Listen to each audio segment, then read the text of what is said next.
It's just so strange because everyone's so quiet this morning.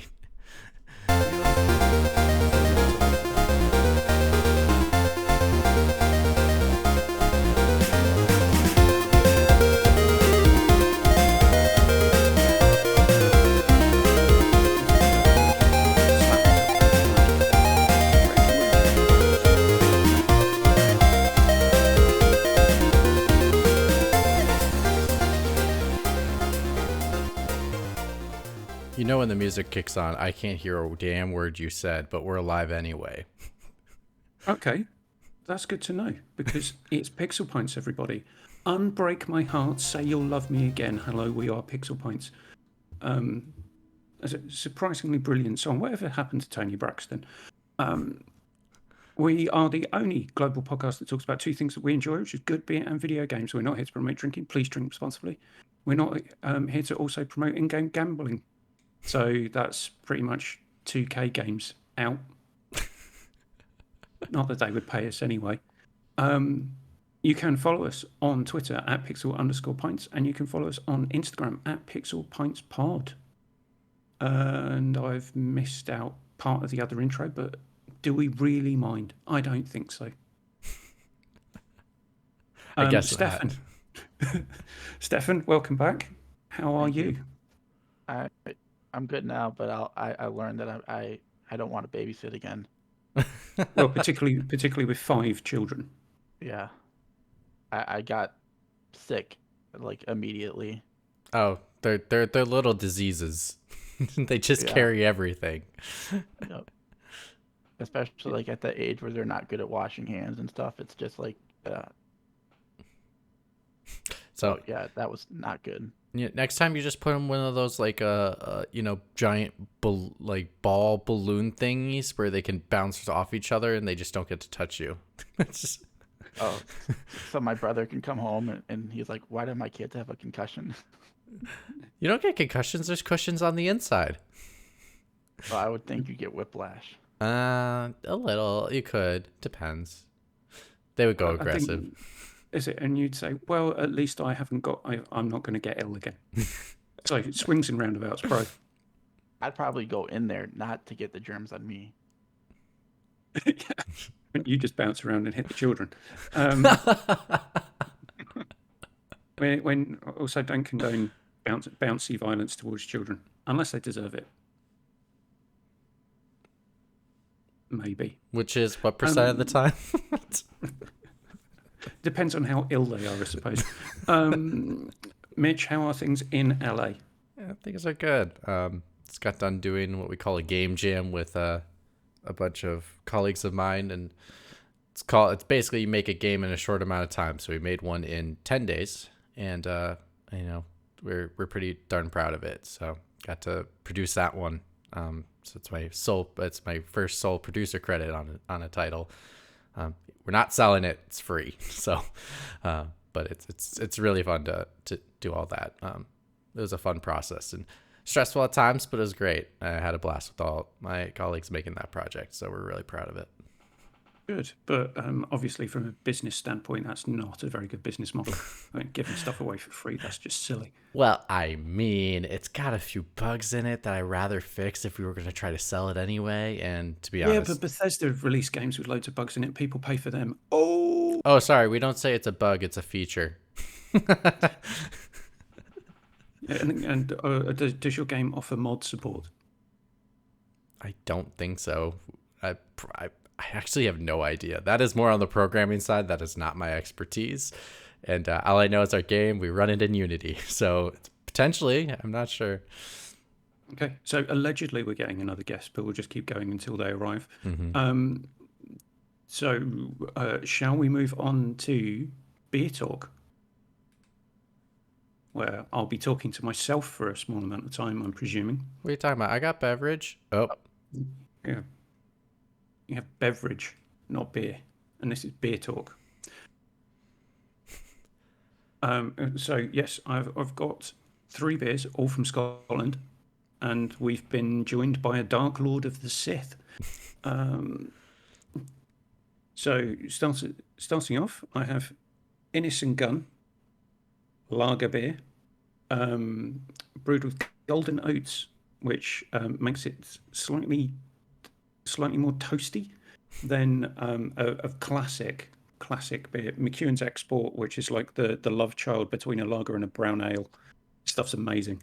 But I'm going to start off with Cross Brewing, or Gross Brewing even, from Dundee. This is a New England style IPA with some rather sci-fi fantasy looking cityscape on the can. So 6.5% ABV. You can't drink in it if you're a celiac, but it's beer, so you wouldn't be able to anyway. But you've got to do that, like saying fish is an allergy when you're buying fish. It doesn't have all the information that Evan would normally go through, like international bitterness units. That's just because they don't put it on the can. So This stuff is bloody lovely. It's dangerous as well because it's 6.5%, but it smells. It's got like a really fruity vanilla hit on the nose, and then you get this kind of slight burnt ash / tobacco-y flavour. Oh, that's a good sesh. On the palate. It's a great sesh. Great sesh beer, bra. Is that the G Ross beer? Mm-hmm. Nice. I thought it was cross, but it's gross. They can pronounce it any way they wish. Yeah, I would. If anyone happens to come across Gross Brewing from Dundee, I would absolutely recommend this. Dundee amazing stuff. Dundee sounds familiar. It's a place. That's probably why. Okay, all right. There's a Dundee brewery that I've had some stuff from before, but I'm not sure if it is in any way related to that beer. But I'll keep an eye out for that. That sounds probably good. No, it wouldn't be. It just happens to be in Dundee, which is on the east coast of Scotland, north of Edinburgh. Nice. So for our energy drinkers out there, our energy drink listeners out there, Mitch, what have you got? Only because I only do it because it's early in the morning. If it's nighttime, I'm pulling out a beer, but it's morning, so gotta have a drink on the show for beer talk. I've never had this. It's a plant-based drink. It's called Oka. Mango flavored Oka, plant-based energy drink. Yeah. It's kosher. It's just, I love I find it interesting that they put these fun little labels now on these drinks to like label if they're like vegan, kosher, whatever they are. So it's just advertising. Yeah, I know, 100%. Well, they all do the same ones. Asbestos free. Well, all of them are doing the same ones, so I wonder if it's more of a legality thing for California. But it could be. I wouldn't be shocked. Maybe, but I mean, a beverage isn't required to be vegan. No, but it, like maybe label if it is, or yeah, I would be shocked if that was the case to like tell people that are vegan. But no, you obviously wouldn't say it's vegan if it isn't vegan, but right, it definitely is like a choice. A lot of those labels, like you could be gluten free, but not say you're gluten free, and but I mean that cuts out part of your audience because if they're not sure or whatever like that, so you may as well say all the things that it is, and they probably did aim to be all of those different things. Like, let us make a beverage that appeals to the widest common denominator. This is very interesting. It's like it tastes like sparkling water meets. It's like you took sparkling water and then you put your juice in it. Okay. Which I've is not things like that. It's not bad. It's not the best, but like I think it does taste actually like more natural than all other energy drinks I've had so far. Even Alani. Oh, even Alani. Alani is like Alani is not this natural tasting thing. It's just it tastes less like a produced type object, but somehow they can make you taste all these funky flavors and they taste exactly how they're supposed to. That's the magic of the Alani. But this one is That it just has accurate flavor representation. Mm-hmm.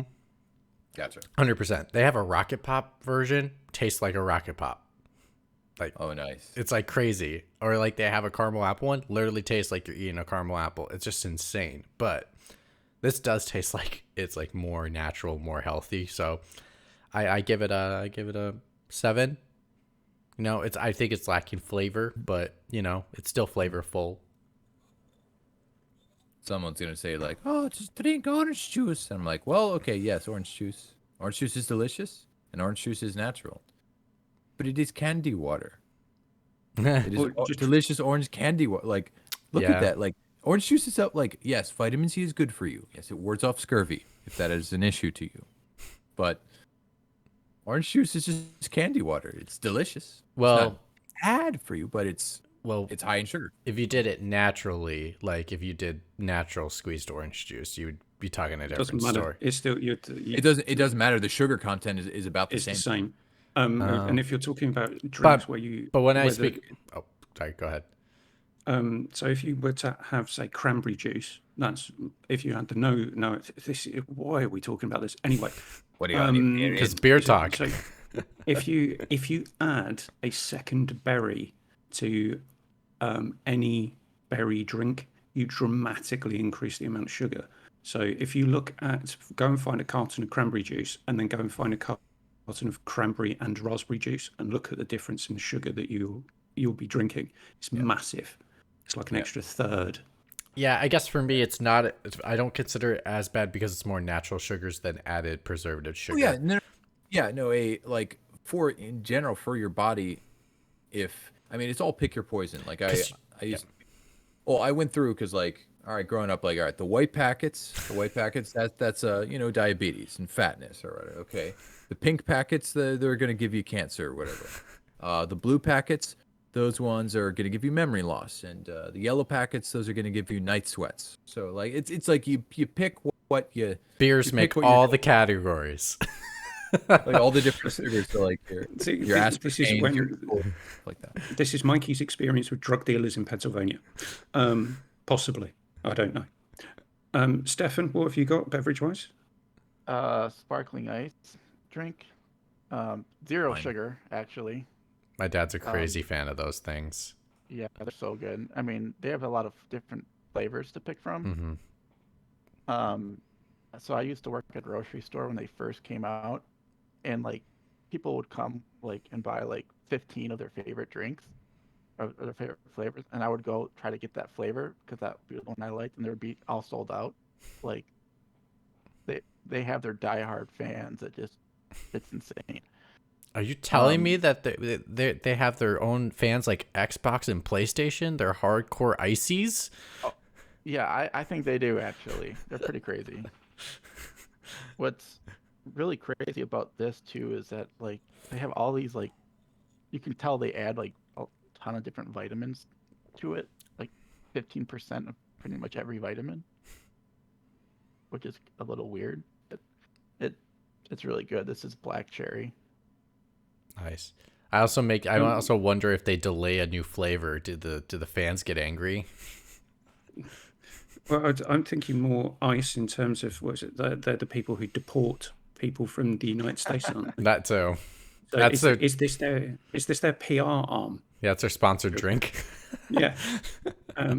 We deport foreigners because we don't like them, but we also make delicious ice water drinks. And when we send them on their way, we give them a nice ice.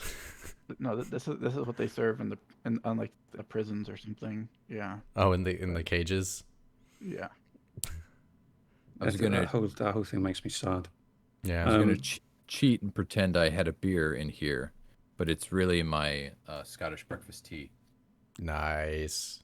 Nice. You know what thought that was gonna be broth at first. I That's I what thought it it looked was like. I thought it was iced coffee, but speaking of tea, really quick before we move on, you know what I do? And Keith, you might call this sacrilege. We'll see. I probably will. I combine 2 different tea bag flavors to make one flavor.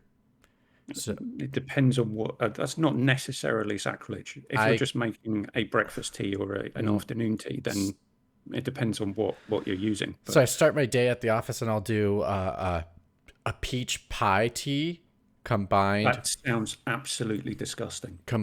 with a lemon. So it tastes like a peach lemon. It's so good.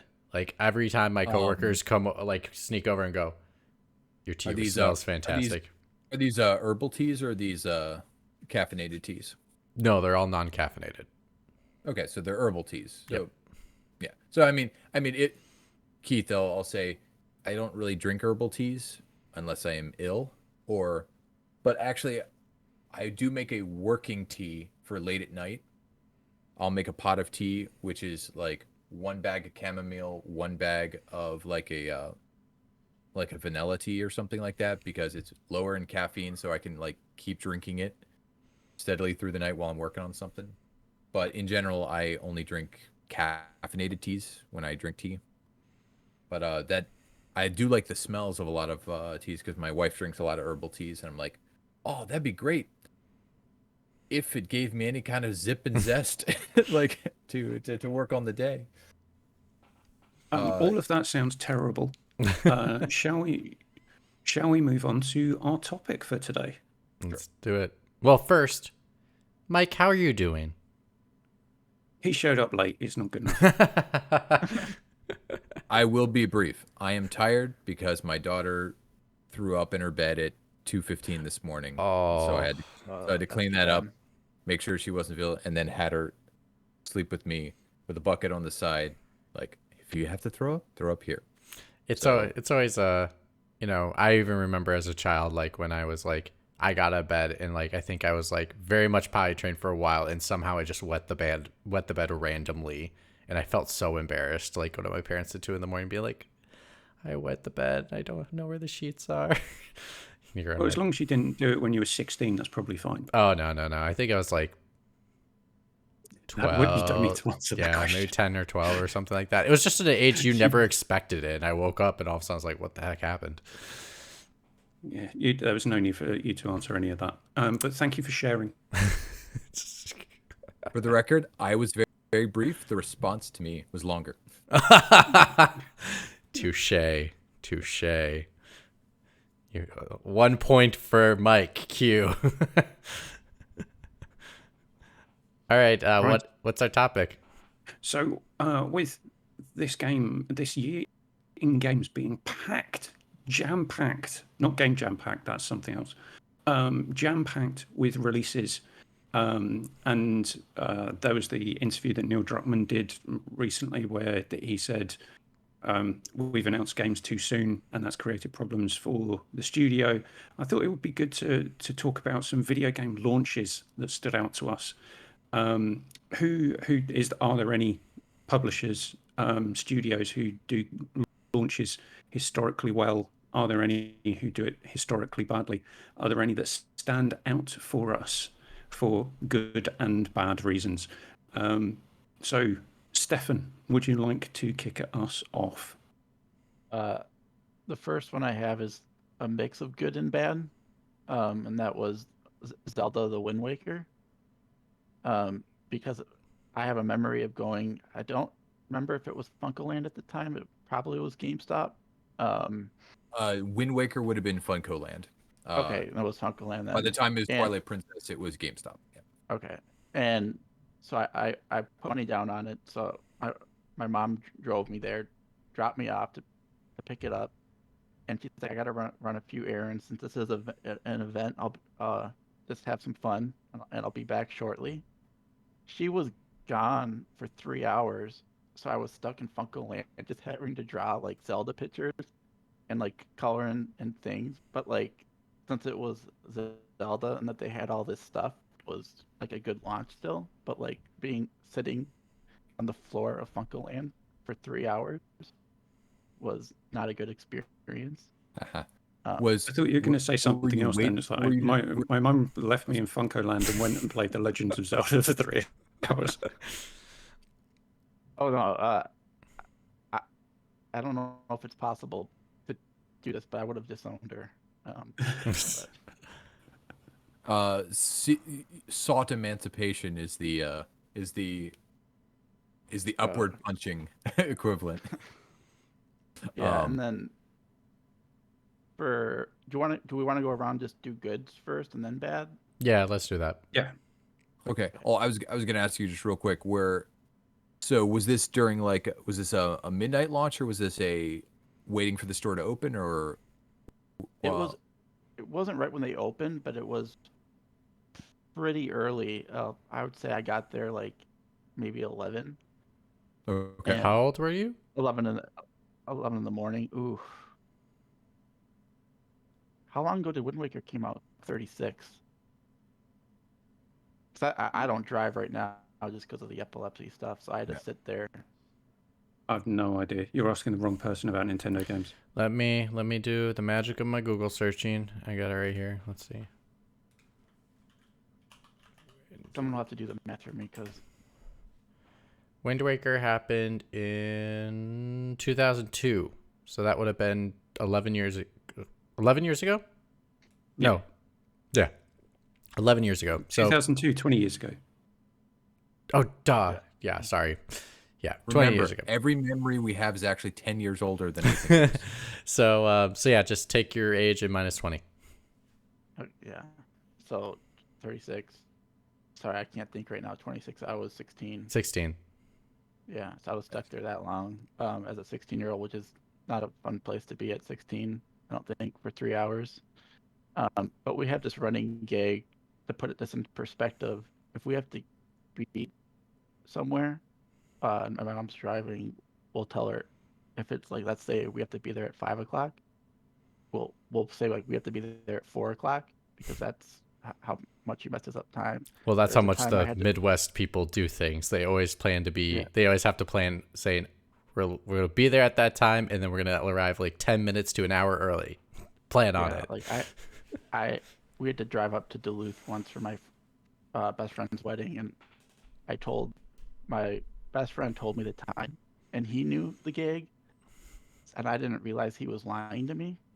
I dropped the hour back another hour, and then my mom called his mom to try to find out the time, and she found out that both of us were lying Oh, about the Jesus time. Christ. She was pissed. Oh my god. But yeah, that's my good launch. Okay. So less about industry stuff and more about the Personal. expectation of the game Yeah. coming out for you. Yeah. And the game satisfied you? Oh yeah. I Okay. think another reason it was a good launch too is that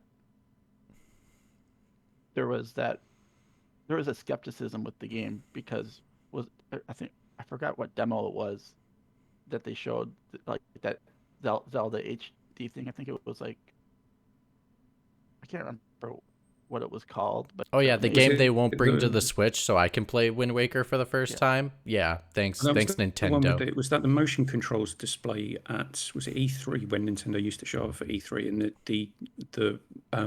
the Wii remotes wouldn't Skyward work. Sword. No, Skyward this Sword. Was before the Okay. Wii. Oh no, Even I'm sorry. before Oh no, Twilight sorry. I'm Princess. sorry. That was Twilight Princess. Okay, so this is why no one should ever ask me or talk to me about anything Nintendo. They showed this little brief gameplay, not gameplay, but like this cinematic after. This would have been between Majora's Mask and Wind Waker, and it was like Oh this. yeah, like, I remember what you're talking about. It was yeah, and it was kind of like the first like more real looking Yeah. dark Legend of Zelda game, and everyone's like, "Whoa, that's a Yeah. cool concept and stuff." And then and they then they showed that announced concept. the cell shaded game, Yeah, and then and and everyone everyone's was like, "What the?" Yeah, and so people were pissed, but then when it came out, everyone was like, "Wow, this game's awesome." So in that respect, it was like a really Yeah. good launch because they proved everyone right or My only wrong. Sorry, they proved. my only problem with Wind Waker is that it spawned Spirit Tracks and that other one. Game's awful.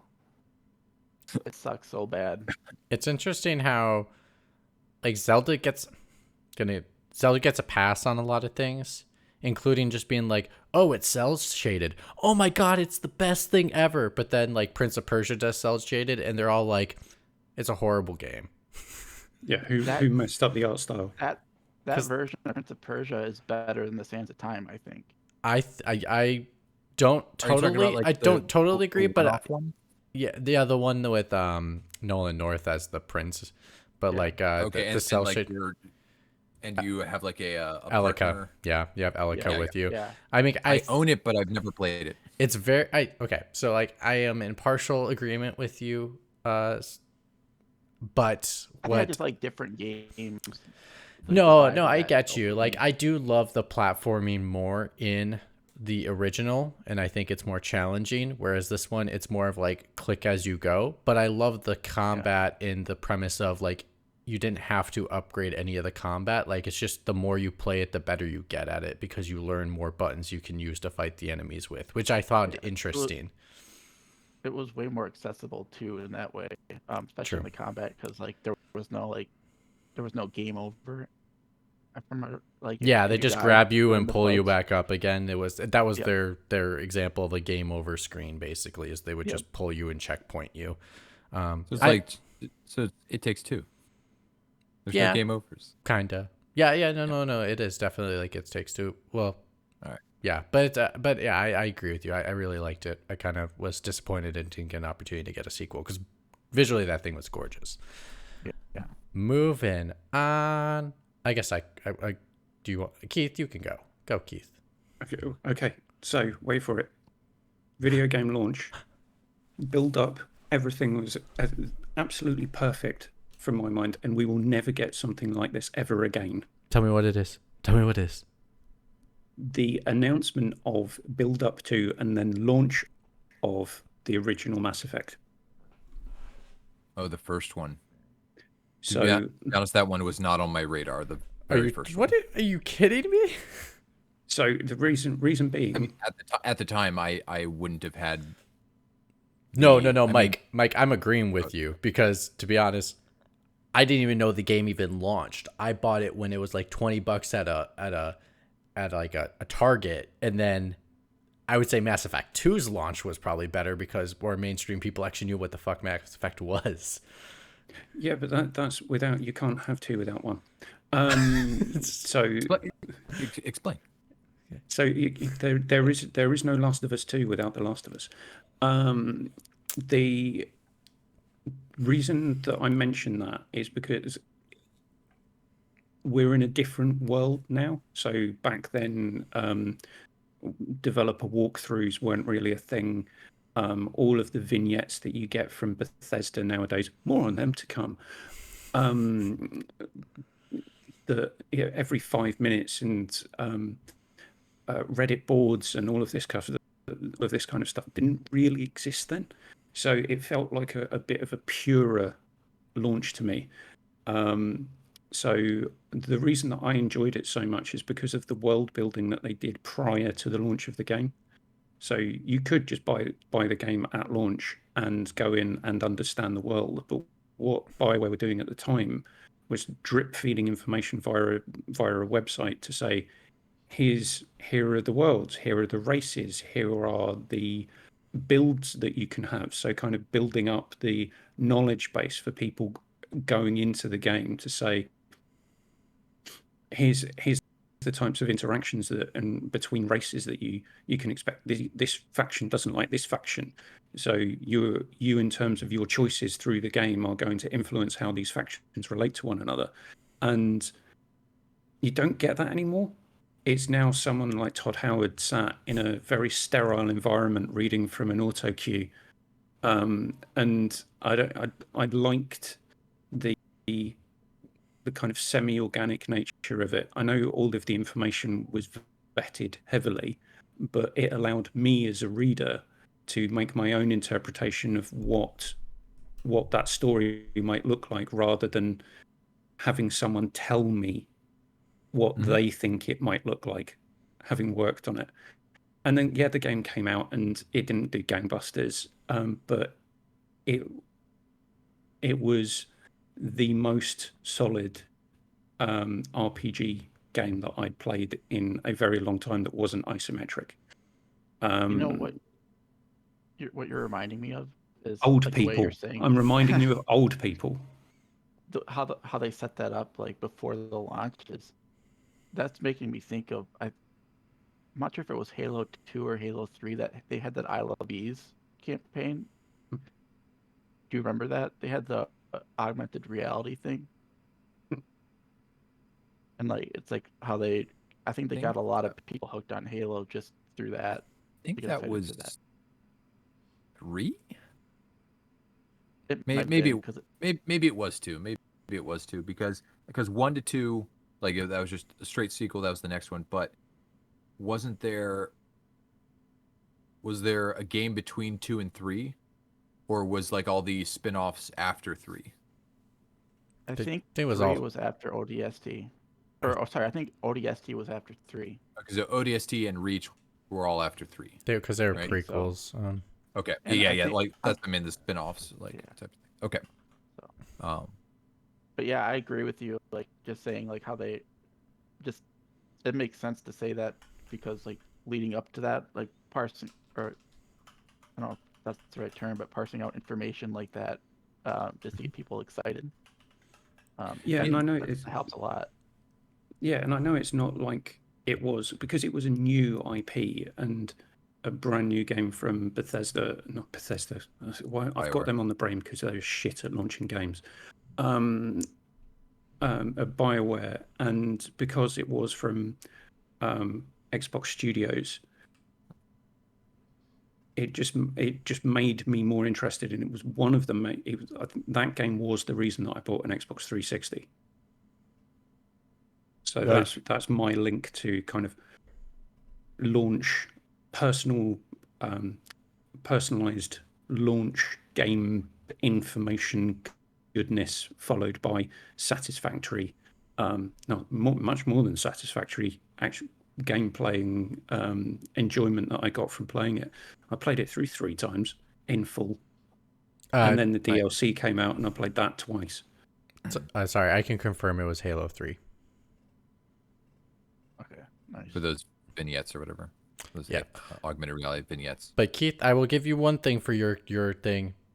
Oh. At least they didn't lie, because I would say, I've said this before on the show, but like one of my standout moments of the first game was when I killed the Krogan without knowing I was going to kill the freaking Krogan. Yeah, and I know we'll go on to bad in a moment, and then we can do kind of overarching who perennially gets stuff right and who gets it wrong. But I can't properly articulate the level of excitement I had for when that game launched because of the build up to that point. And I don't think I've ever felt as excited about a game since, even subsequent Mass Effect games. Because I was excited to play them. I wasn't as excited about what was happening in terms of the build up, and I knew what I was getting. So I haven't had that level of excitement. I've got a question for Mitch potentially later on about what a certain publisher's doing, but I shall stop talking and we shall move on to... Can I add one thing?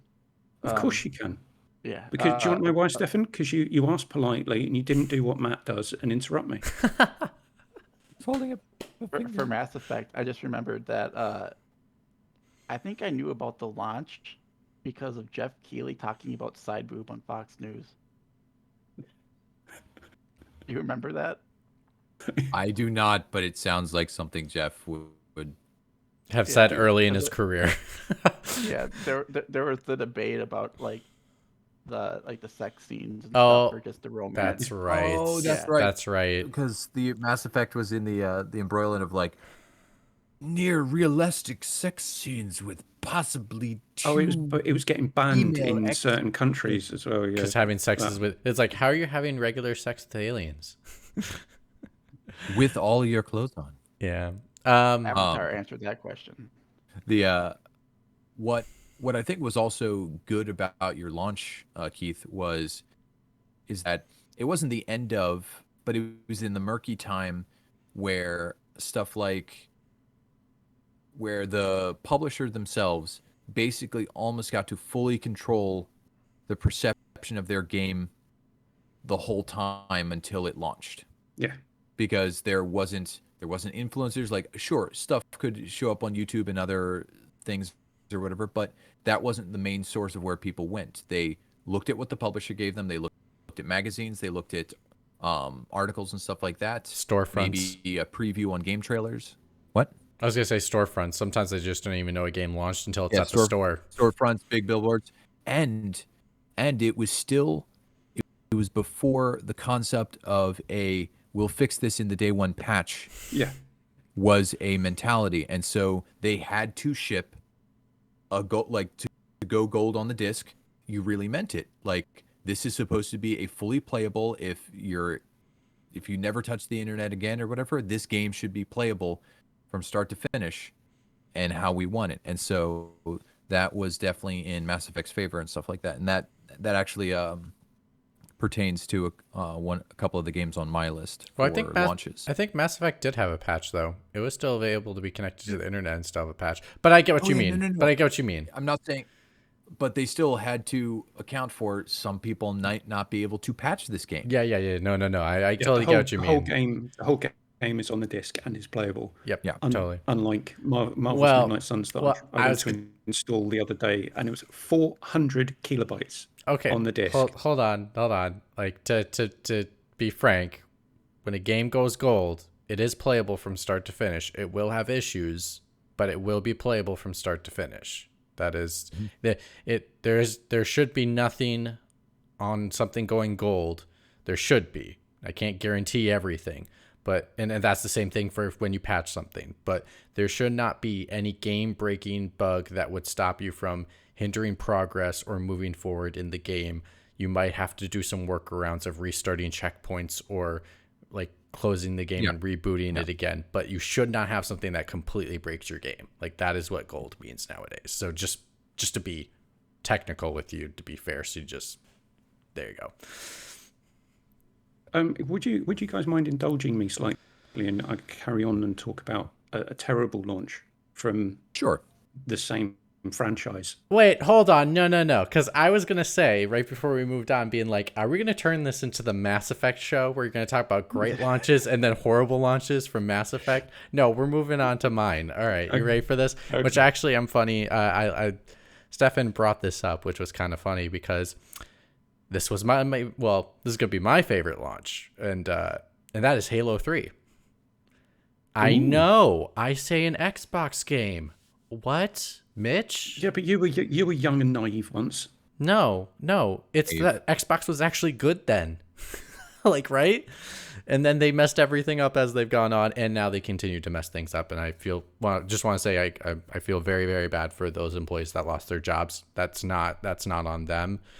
It's for the mismanagement of their studio, and they shouldn't have done that to put them in that situation that could make them lose their jobs like that. So someone did the math, and 10,000 jobs is only actually about like 4.7 or 4.17% of Microsoft employees. Like, and so if you see that number, you're like, oh, they had a cut, like they cut 4% of their workforce. Oh man, that's understandable. And then you're like, holy shit. 10,000 people is 4% of your workforce? Yeah. And then if you think about it too, it's like they're trying to make an acquisition that is in the billions of dollars. And to that point, if they're trying to make an acquisition, they have the money to keep these employees. So or find a way to move them about the company to be able to have them have sustained work. Well, this is where Bobby Kotick seemingly makes his money. Well, actually, he does make his money because he'd rather lay off 400 people and go on a shareholder call and say, we're doing something to protect business against external forces or some other corporate bullshit. Yeah. 100%. To ensure that he gets his bonus, because his bonus will be linked to shareholder dividends or game performance.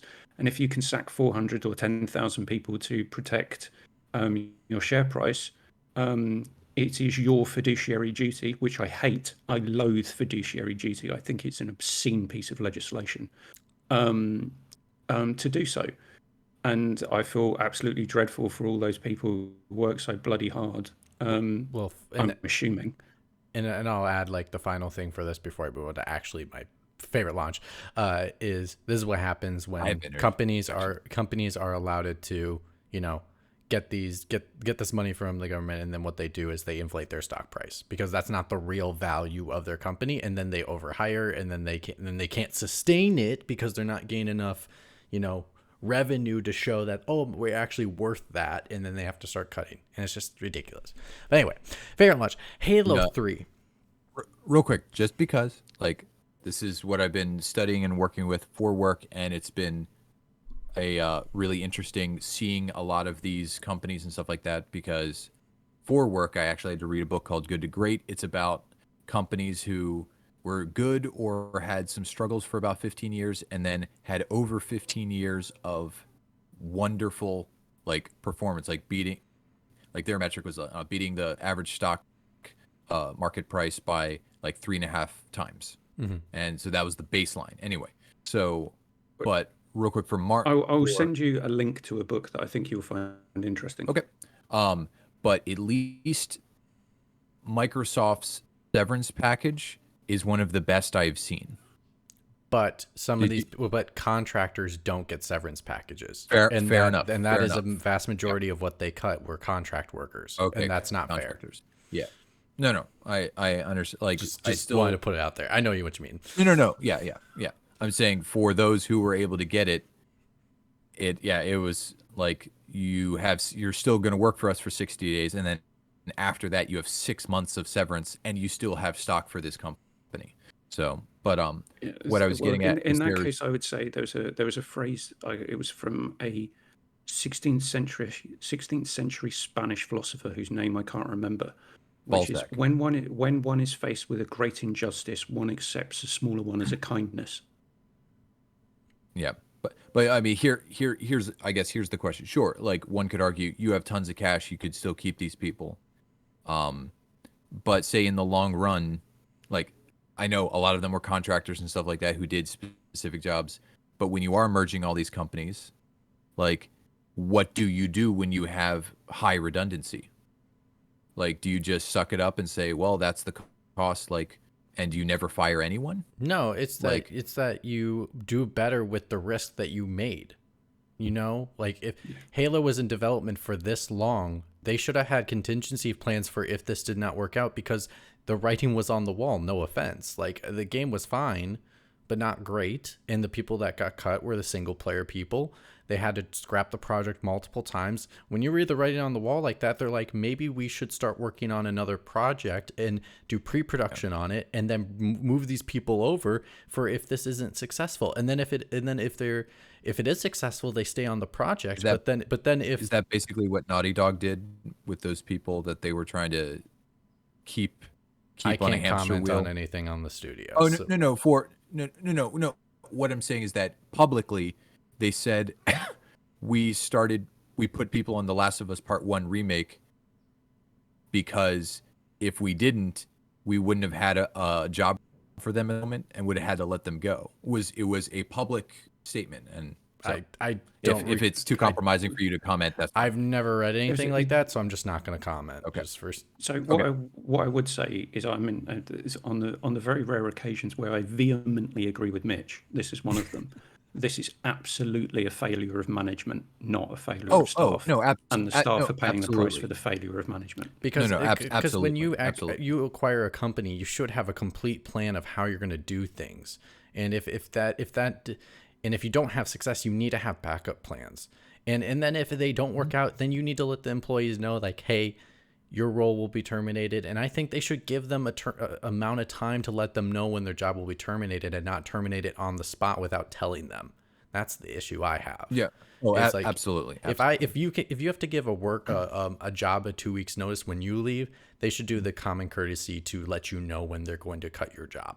Yeah. And not do My it. notice period is 3 months. So there you go. Yeah. Right.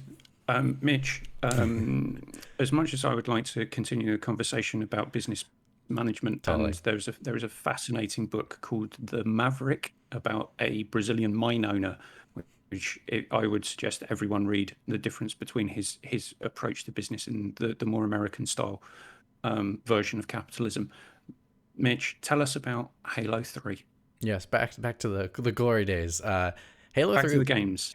Halo 3 was amazing for its campaign. I think it is the best campaign you could ever do, with a combination of like marketing the game, but then also like finding ways to touch regular consumers.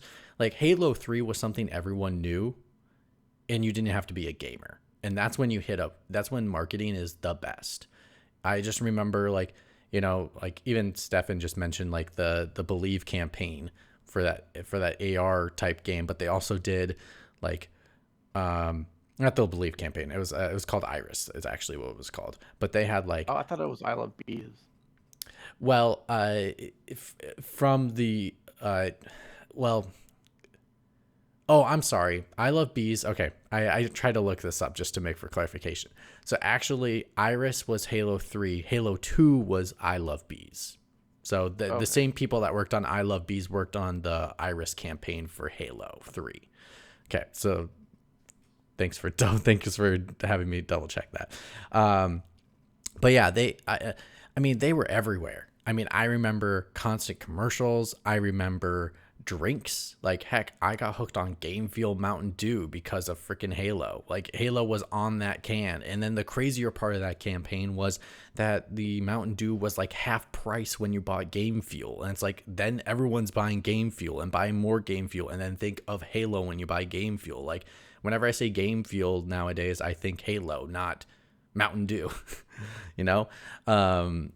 and I think they also did like live, they had live action trailers for that game. Like, it was just everywhere. And then I remember the launch of itself, like they had a telecast on, I think it was like X-Play, and they were outside in Hollywood or wherever they were, and there was like hundreds of people. It was one of the most insane campaigns of a launch of a game I've ever seen in my entire life. And it was more of what word I'm looking for? It's like a zeitgeist and a culture type thing than more than just a game thing. And I think they were the one that did it that no other game has done before so far. I've never seen a campaign like that and be that successful.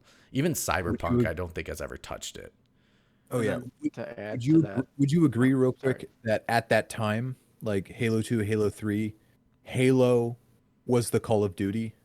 Oh hell yeah. Yeah. Yeah. Oh yeah. 100%. That's what my impression. That's what my But I impression think was. But I just wanted to confirm that's what everyone else like. That's what when people thought of a mass market impact first person shooter, that it was Halo that everyone thought of. There was nothing else. But I would argue Halo captured the market with its campaign better than Call of Duty ever did. Just Call of Duty has been so consistent throughout the generation, through the generations, that it's gotten its name through reputation rather than marketing.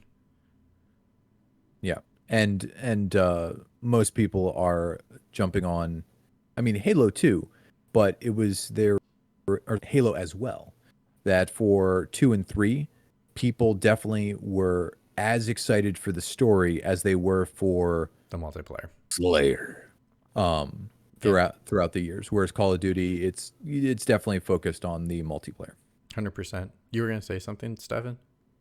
Oh, I was just gonna say, like, we mentioned the live action trailers, like they were way ahead of their time with that. Like, you see it, like how the stuff for Callisto Protocol, like now live action commercials, like I don't think that would exist without Halo. I disagree. I don't believe it would exist without the original Resident Evil. Did they had that? Did you see the intro for the original Resident Evil is all live action? I don't think any of them No, would I'm- exist if not for the original live action trailer for GTA 3. That's true too.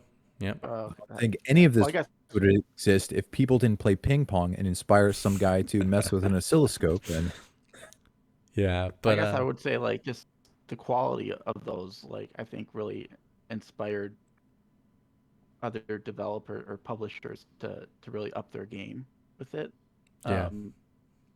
Like the Halo teams even made some, not necessarily from a story perspective, but like they made it, like, I think like several TV shows before like the official one on Paramount Plus.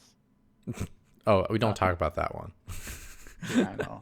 I've never watched it. Oh, it's so bad. Don't watch it. I heard it's good to watch, but if you watch it ironically, if you watch it knowing that it's going to be shit, it's actually pretty good. But otherwise, don't. Yeah. But I will say, Peter Moore, who is probably, I would say, the best head of Microsoft. Bullshitter. Oh no, not. No, I would say I was thinking of Molyneux. Molyneux. Yeah. Peter Moore is probably the best head of Microsoft they've ever had. For head of Xbox technically, that they've ever had. His thing for the marketing team was said, "Don't screw it up," was the quote he used. And you know what? I don't think they screwed up a damn thing. That is probably one of the greatest campaigns that we will ever see in our lifetime. I don't think we could ever capture what they did again, because it was the perfect blend of the internet coming up and like current days where like we would sit outside a store getting ready for a launch and people would get in mass audiences together. That it was like a perfect blend where I don't think we will ever hit that in games again, because people are not going to go outside of like you did for Wind Waker. People aren't waiting outside of a store anymore to like get their thing at midnight. That's just not a thing anymore, because we have online digital versions of games. Like this is the point where digital versions didn't exist, so you still had to go to the store, but yet the internet was like so hyped about stuff. You could have videos that could go on the internet and you could see, and then still have massive TV commercials and toy products and all that kind of stuff. And I don't think there is a time in history we'll ever hit that again for marketing campaigns. So would that have been a $50 game or a $60 game? that would have been a $50 game. 50.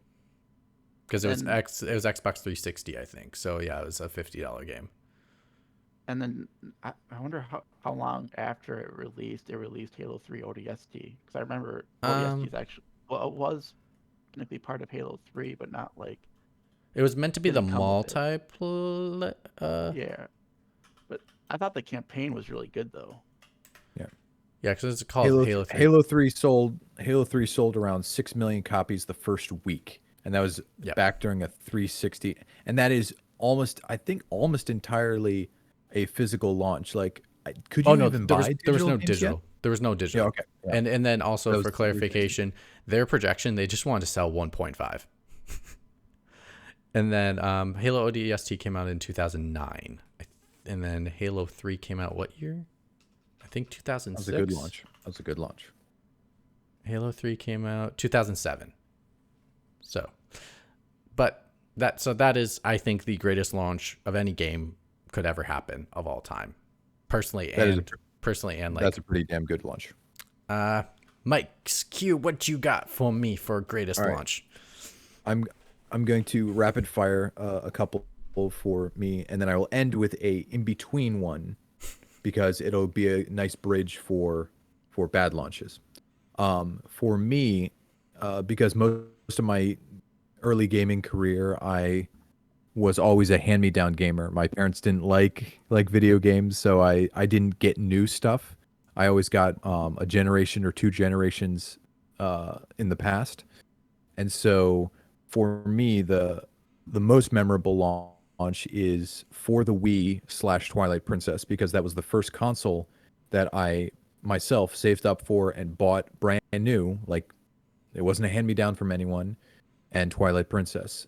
And also because it was the first Legend of Zelda or game like that I had not spent hours sitting on the couch next to my older cousin watching him play it, so having like a bunch of knowledge of a game before I play through it myself.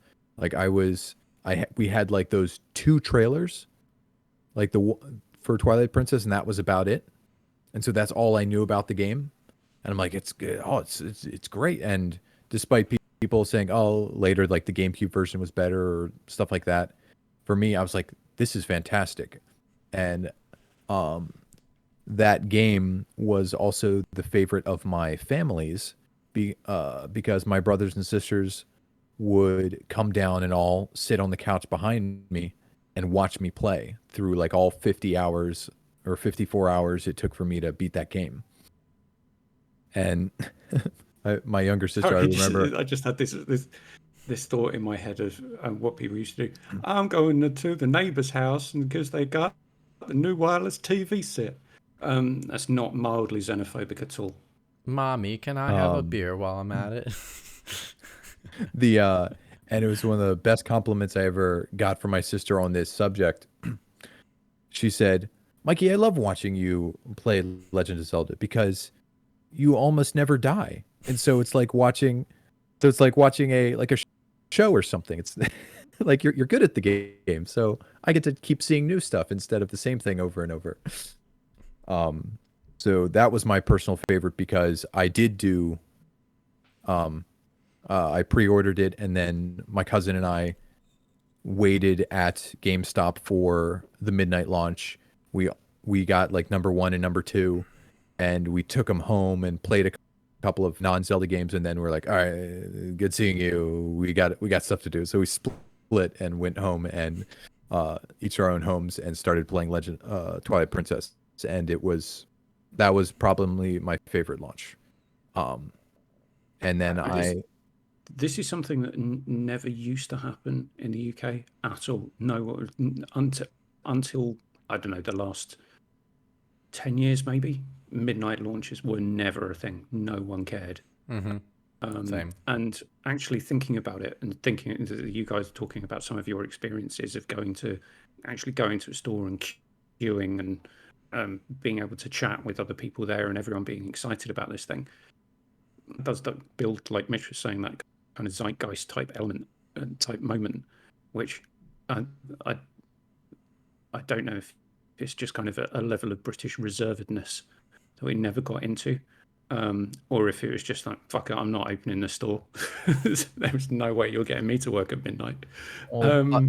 Possibly it's because your whole culture has a little bit of a pushback against queuing up, because last time we love queuing. We love queuing. Last time you were doing that in mass was getting ration coupons during World War II. Yeah, to get cans of Spam from the US, which thank you very much for all of those cans of Spam. Well, I would say, Keith, Mikey, I was going to say, Keith, maybe the reason why it wasn't that way was because, like, GameStop was such a pinnacle, and GameStop probably was required from the publishers to release the games at midnight. And so, like, that's the deal they made. And that's what I'm getting on about this. I don't think there were those kinds of deals done with stores here, where there wouldn't be kind of the paid build up towards that kind of midnight release and kind of that. Actually, I want to look up what was the first midnight release. Like, what game? I want to add, I think Twilight Princess had the added bonus of the E3 showing. That reveal for it was insane. Like, there were journalists that were literally crying when they watched that trailer. And I was going to ask, did you ever play the version of that game without motion controls? I actually did not. I actually did not play the. Maybe I tried somewhere else. Like I tried the GameCube version with the traditional Southpaw orientation. I may have played it I don't know, 20 minutes or something. I'm like, oh, this is fun. This is fun. I did the Wii version and then I did the remaster, and I could not get the extra arrow bundle on that river thing. I don't know if you remember that. Yeah, it was so hard without aiming with my hand. With that, no, I do remember that. But going back to what you were saying about the E3 presence, that also because they released so little media, but what little media they released was so good. I remember my friend at college burned me a mini disc with that first trailer on it. With that first trailer for Twilight Princess, back when it was still in people's systems, like Wind Waker 2. Definitely was not Wind Waker 2. And so I had that disc, and I would pop it in maybe every month or so or whatever, and just watch that trailer because it was so good. And it was like, oh, when's this game coming out? And so the positive hype build for that, and then the payoff to me was the best I've had in a game. And there's all sorts of factors like my age, first console, things like that contributed to that. It goes full circle back to what I was talking about before with that one demo, which I just remember the name of it. It was Space World. And I think it was Space, that's what they called it. I might be wrong, but that initial demo that they showed before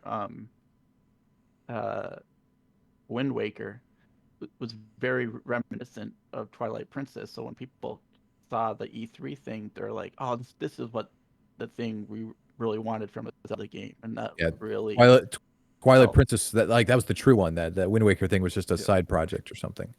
So that was my absolute favorite. And then my two runner-ups were the Dark Souls 2 and the Bloodborne releases, because those were the one of like only 2 or 3 times I did midnight releases, got the games, took off work, and my good friend Talon came over to my room and we set up 2 TVs next to each other. And so we both played the game from launch for like 6 hours, then got some sleep, then woke up and continued playing both those games together, because we were both so like invested in those games, and just having that camaraderie of those games released at that time. Those are 2 runner-up special memories for me for game launches. It seems like all of you have better friends than I did. A And couple. I don't. That's obviously That's not a why we're not so reflection on me. jaded. Yeah. And then It's not true, Keith. We would have been great friends if we lived in the same area. here's the mediocre launch, that actually the launch itself was so mediocre it caused me to not buy the game. Wait, is this your Then. bad one? No, it's No, not this is the bad. medium one. This is the Oh. medium Isn't one. bad. Gotcha. Okay. Was all the build up for Mirror's Edge. Okay, I get you. Mirror's Edge. No. I'm saying this is my personal experience with it. True. Yeah. I mean, I don't doubt it. It's The not. first trailer for Mirror's Edge to me was like, this game is so different and beautiful and looks so amazing. And like, oh my gosh, all the stuff you're able to do. And like, I actually had on pre-order like the $200 Mirror's Edge collectible edition with the satchel and like all that stuff like that. And then as it got closer and closer to launch, seeing some different stuff, like I'm like, oh, like, is this going to live up to my expectations? Do I want to spend $200 or $300 on this game? Like, and then I'm like, no, I'll cancel the collector's edition. And then I'm like, do you have any other pre-orders for the regular edition? They're like, actually, we don't. So I'm like, oh, okay, all right, I'll just get it after it launches. And then the reviews come out, and it's like, oh, it's a 7.5 or something like that. And I'm like, oh. And then I never bought it at launch. And Have you tried to play it on Game Pass since? Because I tried. not on Game Pass. Not on Game Pass. I played it several years ago, and I was like, Okay. this is still pretty. Like, it's pretty good. It definitely is not what I personally built it up to be.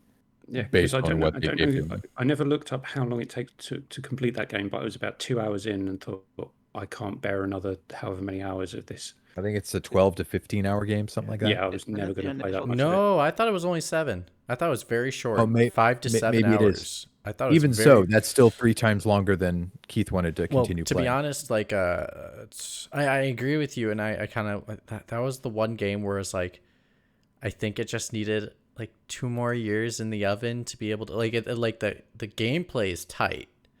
I just think everything around it was a little Sterile. not sterile, just early. Like, it's like, oh, we have all these ideas and we just don't have enough time to put it all together. Because I feel like they could have made something really great. I could imagine them doing like actually first person conversations instead of the comic book graphical stuff that they had to do in between levels. And like they really could have done something with it. And I think Catalyst was just too late to like way too late. That So. also was one of the games where the you know how we have like, you know, what's NVIDIA's big thing there, or like ray tracing and stuff like that. Everyone's like, oh, this is amazing.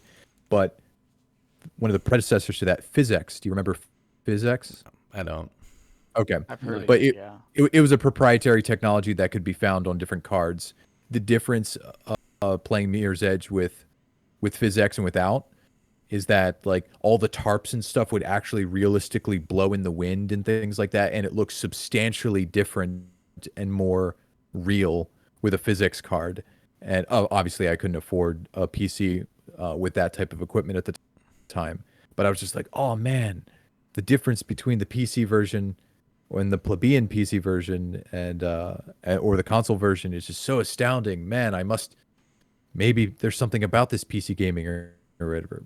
But I have a question about the trailer for you. Didn't it, if I remember right, didn't it show her like kicking guns out of people's hands and actually like using them? yeah, Yeah, and then they got rid of the They got rid of shooting. shooting at the gun, but yeah, you still can kick them out of their hands. yeah. Did the second game have that? I don't know. I don't remember. I didn't play it. follow Catalyst very closely. No, I didn't either. But to my family, that trailer was well regarded. The first trailer, to the point where my brother made some parkour videos with that trailer music in the background. Nice. Back in around whenever that launched. For the record, apparently when I look up online, it says the first midnight launch was Sonic the Hedgehog 2 back in 1992. I don't know if that's legit or not, so that's just what it says. Keith, give me your horrible Mass Effect horrible launch of. Actually, I've got these two are intertwined. So it's Mass Effect Andromeda and Cyberpunk 2077. Okay, someone took Cyberpunk. I was wondering if someone's going to take it. I have a list, and I'm just waiting for you all to take it off my list so I don't have to call it out. So, I'll definitely take them. So the reason that I'll talk about Cyberpunk because I really want to talk about EA as my worst publisher for launching games. Yeah, because there's Anthem too. Anthem's on their list. So it's not just that they've got a litany of. Oh, knowing you probably have the full list ready to go. Good word. They've got a litany of fucked up launches, and Mass Effect Andromeda just being one of them. But for the love of God, the level of besotted fandom that came out about Cyberpunk 2077, people still don't. That should be a lifelong lesson to every single person who plays video games to never trust what a developer tells you. I was telling you, I was drumming the drum all day long. Beating the drum. You knew I was You're beating drumming that the drum. Yep. I was drumming that drum. I was saying, don't listen to them. It's unbelievable. It doesn't sound like it's a legit game. It sounds like it's something that could be made 2 generations from now. It's unrealistic, expectations. But everyone was so on board with this, and I don't know why. I don't know why there was such disdain and ire for anyone who dared to even question anything they were talking about. I know why, Keith. You want to know? The reason why the reason why they were so on gun ho about this thing and didn't want to pop off the bandwagon, because they wanted it to happen so badly. They wish this would really happen.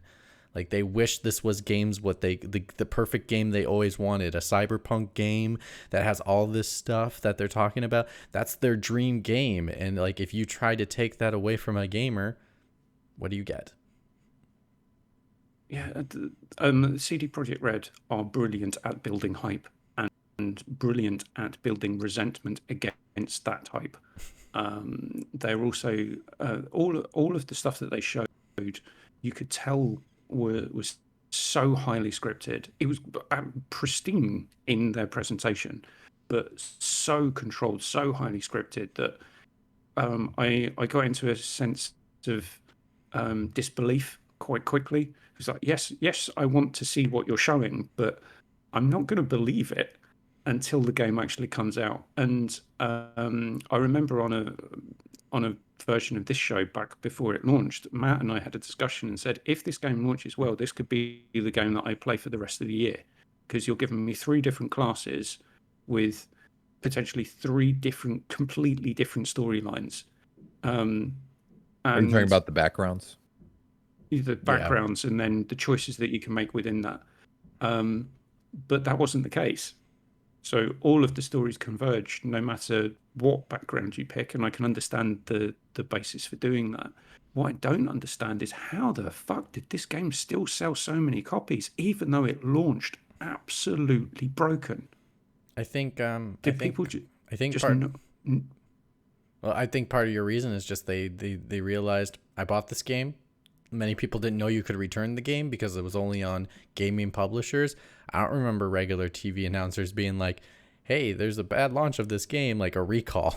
Like they're usually on TV in the States, you could be like, hey, you could there's a recalled product. Make sure you like call the manufacturer. Someone put arsenic in your milk. Please please return your milk. Yeah, they didn't do that for Cyberpunk at all. So like I could see why that maybe the people that bought it just thought, oh, well, it's a broken game. Because like I have a client that's I bought it.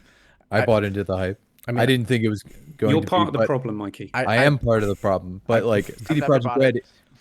I bought it for the dumpster fire it was. I wanted to see it. You still bought it. But I will say to like my comment of like people buying it and then not realizing they can return it. I had a former client who bought it for their loved one, didn't know it was a piece of crap of a game. And then I had to tell them, you should probably return this because like they don't have a PS5. They have a PS4. This isn't really going to work for them. And they're like, really? Well, why would they sell it? Yeah, Because they want the moolah. It should never have come out on previous gen. The reason that I bring that and Mass Effect Andromeda up together is because there were the same number of people.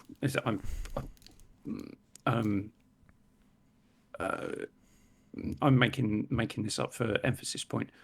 There were as many people in the EA influencer community more than happy to shit on Mass Effect Andromeda for all the bugs and like visual glitches and things like that, animation oddities of people's facial animations. There were as many people quick to defend all of the stuff that was going absolutely batshit crazy in Cyberpunk 2077. It's like, you've got characters on motorcycles T-posing. Oh no, that's fine. It's a feature. It's a feature. Don't know. You can't say anything about this game. They're trying. The ambition of this game is beyond anything that your tiny imagination can comprehend. It's like, fuck off. They launched the game broken, and then they didn't want to admit it initially, and then eventually they had to. And then eventually they had to backtrack and say, we're sorry. And then eventually they've had to drop a load of features that they wanted to put in because they've had to patch it so much. No other launch of a AAA game has had two platform holders pull it from their store. Yeah, it was delisted, right? Yeah. It was delisted by PlayStation first, and then Xbox followed. And See, then Xbox put it back first, and PlayStation said, "No, we're gonna hang on a bit." I'm shocked. I'm shocked once they delisted it from the store that they didn't ask for retailers to remove it from shelves. Well, in regards to that version of the game, not the PS5 version. You mean please remove PS4 versions from your? Okay, I was going to say like we removed it from our whatever to remove their blah, like blah, blah. we removed it from our online store. This is a defective product currently. Please put this product on hold in the back shelves until we approve it to be resold again. I don't know if and there might be a rule where the manufacturer, like where like something like Target, it's like, well, we bought it, like we already paid your wholesale price for it, money for it, so we have to try to sell this thing while it's here, and then that's just unfortunate. And the thing was, as much as I would like to shit on Bethesda, because I know Starfield is Mitch's least anticipated game of this year. It's one of my more anticipated. I wouldn't say it was most by any stretch of the imagination, but Bethesda are historically bad at lying to your customers and then delivering less than what you said, and then delivering a product that is less than what you said, even though the product is less than what you said with plenty of features built in. Yeah.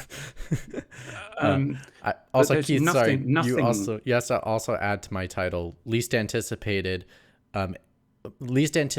game to stream for X amount of hours due to Burkoff playing Final Fantasy VII Integrate. But I can't think of an example where Bethesda launched a game that was as busted as Cyberpunk, and they spouted more bullshit than CD Projekt Red's executives and their PR wing and all of the people online who are willing to take all of their their AR money and for me, Cyberpunk 2077 is the worst video game launch of all time to date, and probably a life lesson for every single video game producer and developer to say, this is what you do not do. Yeah. Well, actually, I- people would say maybe not because now they apparently have earned back their good gracious because they announced Oh. more games. But the launch, the launch. Piss off. No, the game might be in a decent state, but the launch itself was absolutely abysmal and should not have happened when it did under the circumstances it did. The only one I think that comes close, but kind of people had and it kind of knew what was going on, but it still happened anyway, was Fallout 76. I got another one for you, but we're not on me. Yeah. Yep. I have one too, and it's not as technically bad as his, but I'm bringing up ones that I was personally involved in. I guess I'll go. Mine's No Man's Sky. Oh, you took mine. It's if there's a second place to this utter disaster game pulled from a store, No Man's Sky is pretty damn close. Doesn't mean the game turned itself around, just like Cyberpunk has patched itself to be playable on current gen, not last gen though. Yeah. Screw the last gen. We gave you something. It just doesn't work. Sorry. Enjoy. What's funny is that I specifically didn't bring this one because I was in the same boat as Matt, that I got what I wanted out of that game for like 60 hours. But you got on launch though? Yeah, no, I bought it day one for God. PC. Okay. Like that's what I'm saying. Like I'm like, it. no, I didn't hate it. Like I enjoyed my time with it. I absolutely respect and understand every single criticism every person gave about it. But I was like, I don't know why. But you don't feel like you were lied to? Like, I guess, Stefan, you can take this one because I'll do another one. I got another one on my list. So go ahead and do spiel your thing. Oh, no. Yeah. I definitely feel, if not straight up lied to, it was like, here is the minimal legal percentage that not going to sue me for. Oh no, like that was included to say yes, there is end game. Yes, there is. Sean Murray is the new Peter Molyneux.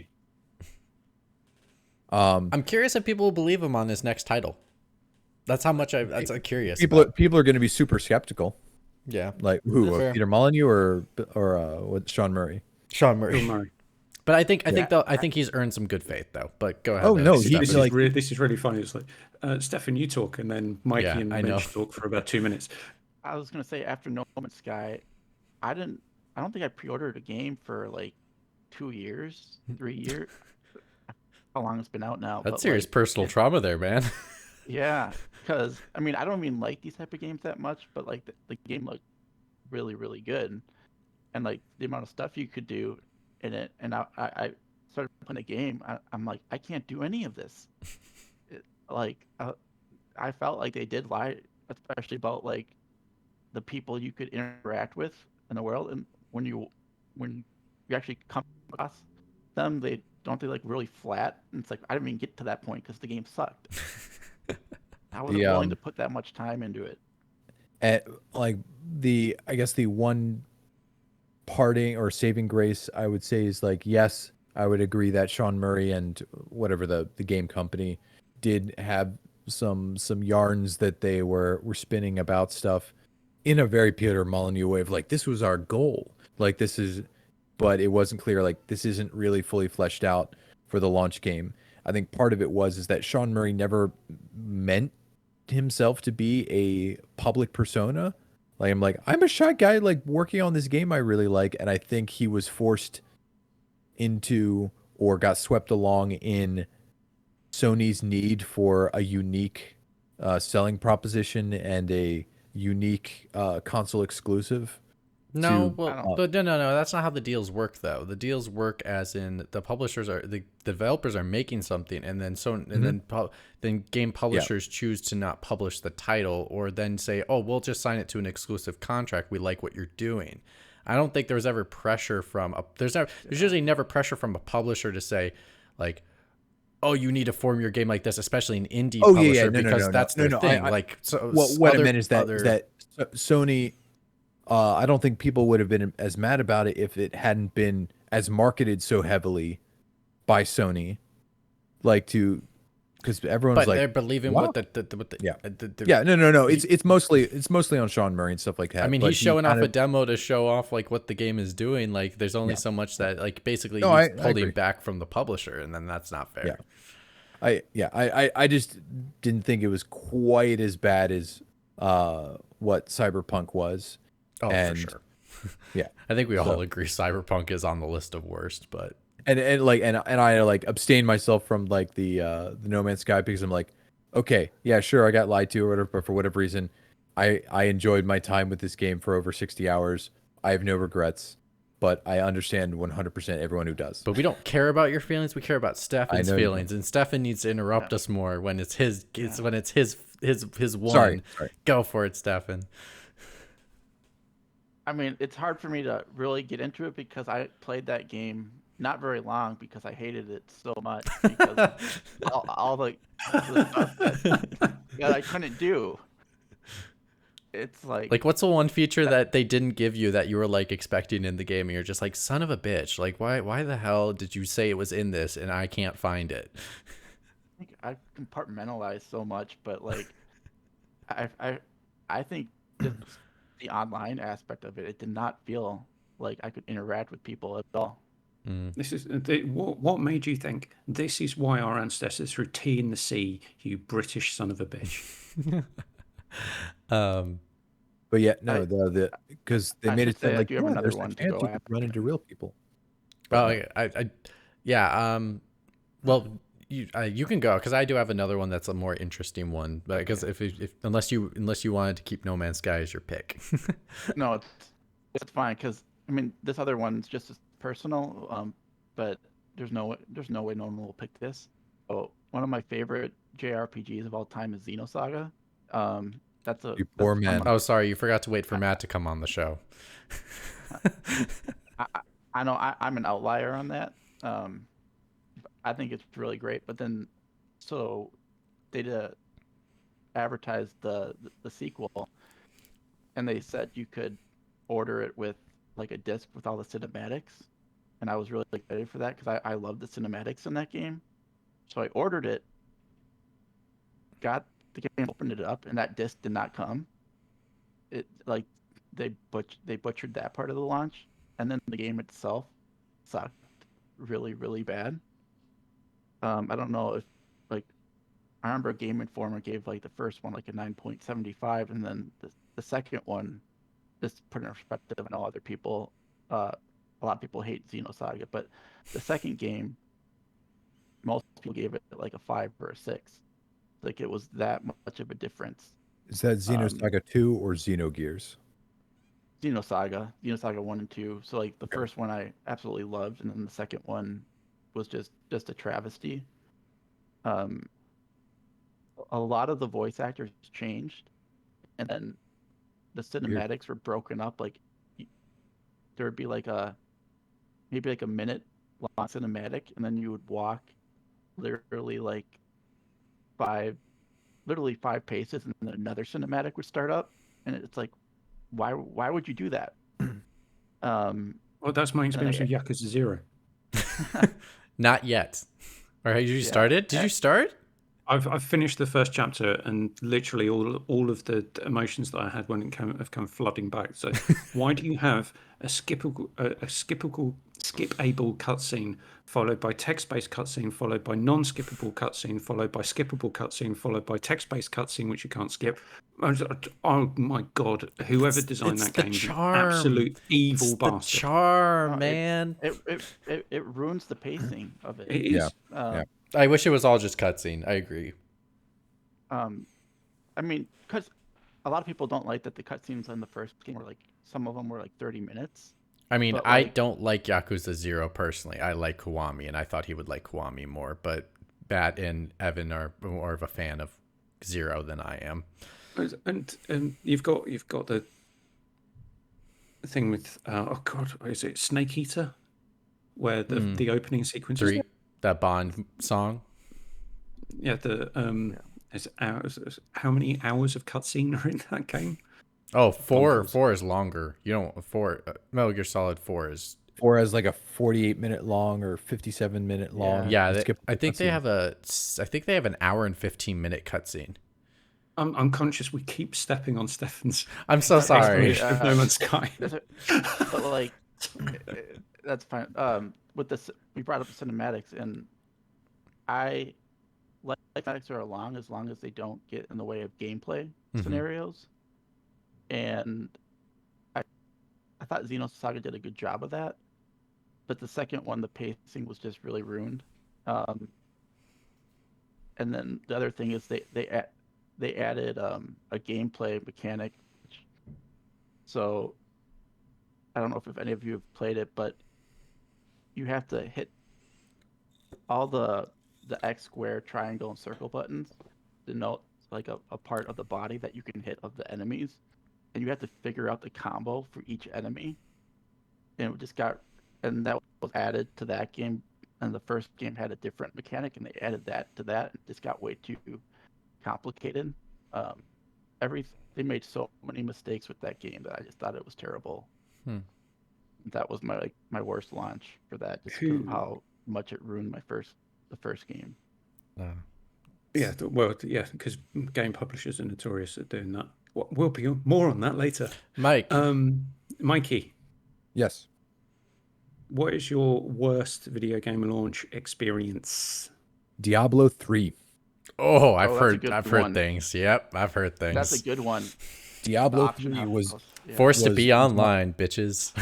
yeah, my Diablo 3 was my personal worst game launch for a couple of reasons. One, because all of my friends had like raised Diablo 2 up on such a pillar and it was like, oh my goodness, like this is it, this is the next thing or whatever. And to be honest, I did enjoy my time at the beginning, but a combination of forced always online, like my friend was staying at my parents' house for a couple of months, so he was in the room down the hall, so we were trying to play together, and I occasionally would have disconnects and it'd boot me out of the game. I'm like, why? Like this is just an action RPG where like if I'm playing solo, why do I need to be always online and stuff like that? And then we thought he was having even worse connection issues, which we found out wasn't Blizzard's fault. He was on Wi-Fi, and every time the phone would ring, because the cordless phone was on the same frequency as the Wi-Fi router, it would cut his internet out. So we figured that one out. That one wasn't Blizzard's fault. But the always online was really bad. Like, oh, also like it launched and then had to wait like 8 to 10 hours to actually play the game. So we didn't actually really get to start the game until like kind of the next day.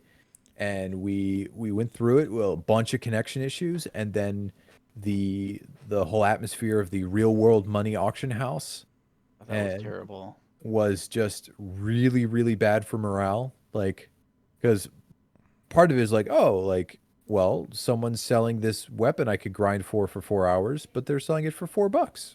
Okay, like I could see the reason why, like, you'd be like, oh, I'll just pay $4 for something, and it like conceptually I was like, oh, you could trade with other people, that's awesome. And then the more and more we were into it, it was just bad, and it ended up being so bad that was the first Blizzard game I bought, and it was the last Blizzard game I have ever bought.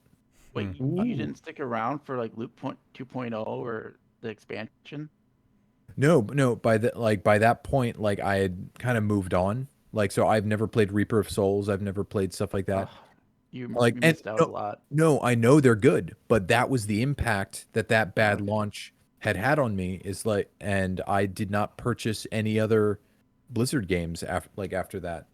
And it's not me getting on the back of like, oh, I knew they were crap then. It's like, no, it was just like Blizzard had been lauded so much by all my friends as being an amazing company and doing amazing games, and this was supposed to be like, and it ended up not being, and so like that was a very disappointing experience for me. Also because it felt like, to me, especially when later they released Diablo 3 for consoles, and everyone absolutely loved it and stuff like that. I'm like, you sons of BOs were just using the PC version of Diablo 3 as a beta for the console versions. Like, I felt betrayed twice over with it. Dude, how do you think PC games are made from console games? You got to start somewhere.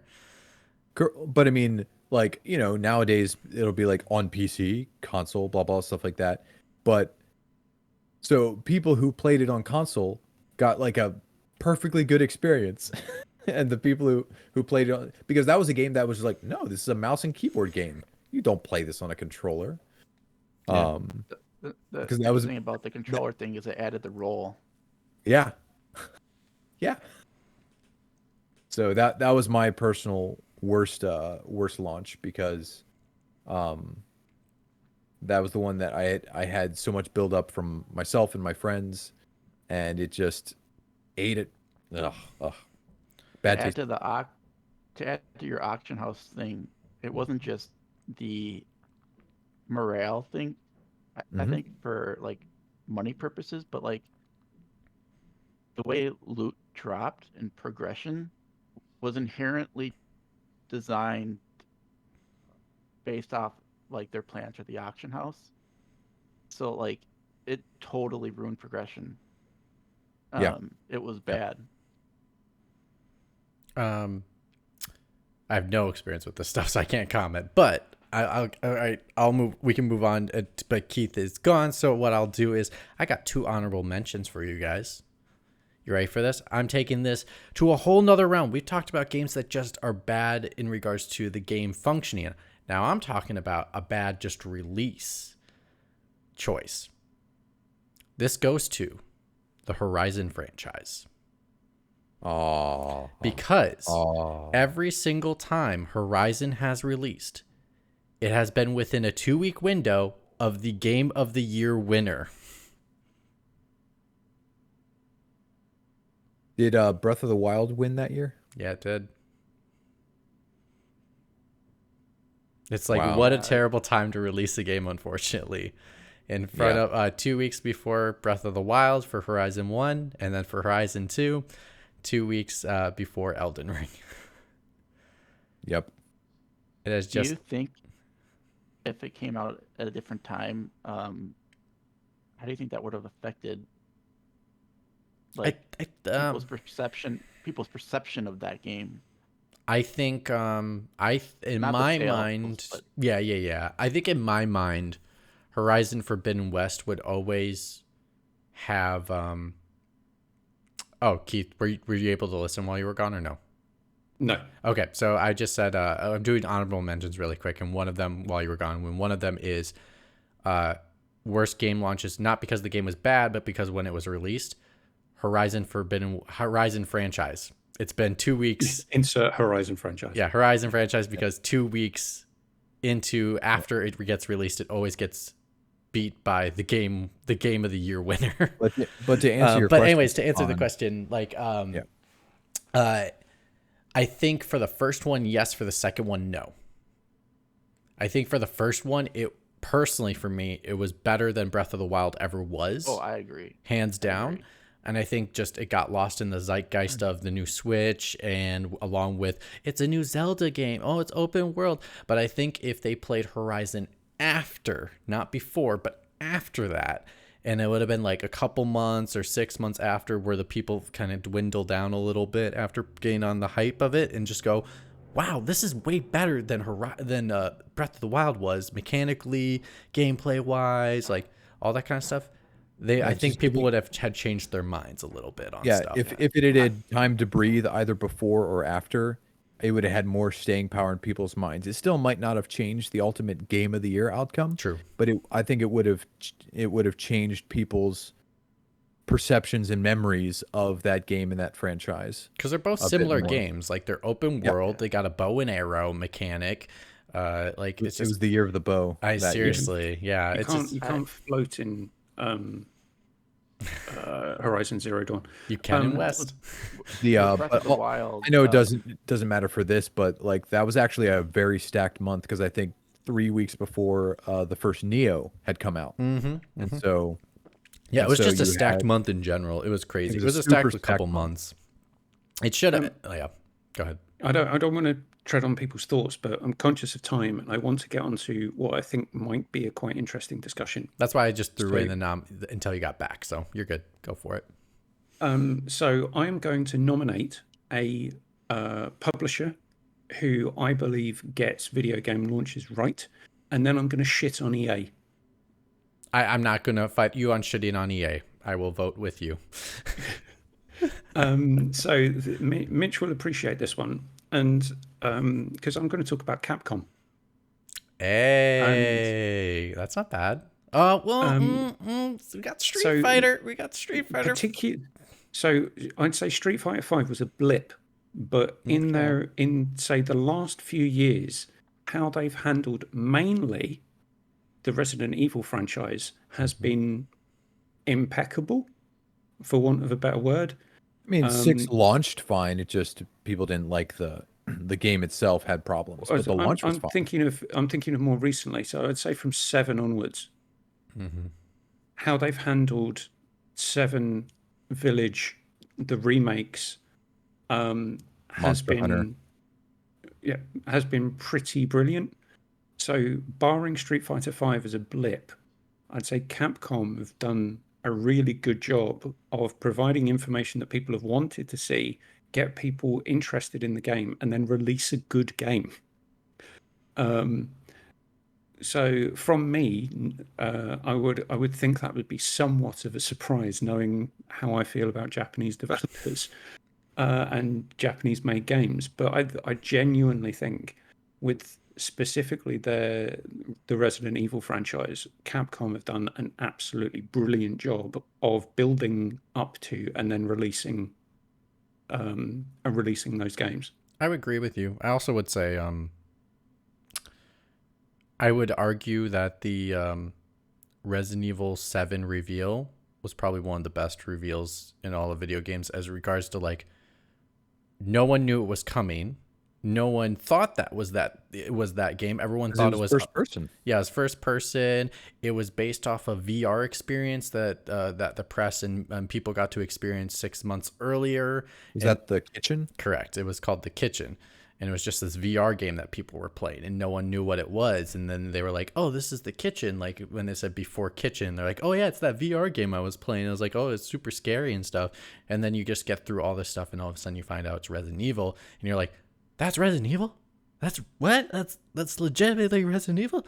And it's like, I've never seen such hype around. I mean, I like don't get gassed about trailers, but I do recall sitting on my couch and I saw it was Resident Evil, and I stood up and I was like, you gotta be fucking kidding me. That's Resident Evil. And I was saying, as I was watching it, being like, this game might be too scary. I might not play it. And then I was like, I have to play it. It's fucking Resident Evil. So I know Resident Evil is your favorite franchise of all time. Yes. But Resident Evil 7, the way that was released, okay, I was never going to pay for it. But then I saw it was on Game Pass. I added it to my library, and then before I got around to playing it, it's now left. And I genuinely feel a bit gutted that I didn't play it, because I have no affinity or historical relationship with the Resident Evil franchise whatsoever, but seeing that presentation made me want to give that franchise a go. And then, I mean, I'll admit to you, seeing what they've done with the remakes, if they ever appear on Game Pass, I might even give those a go. Well, I'll admit to you, like, 7 is not really that good.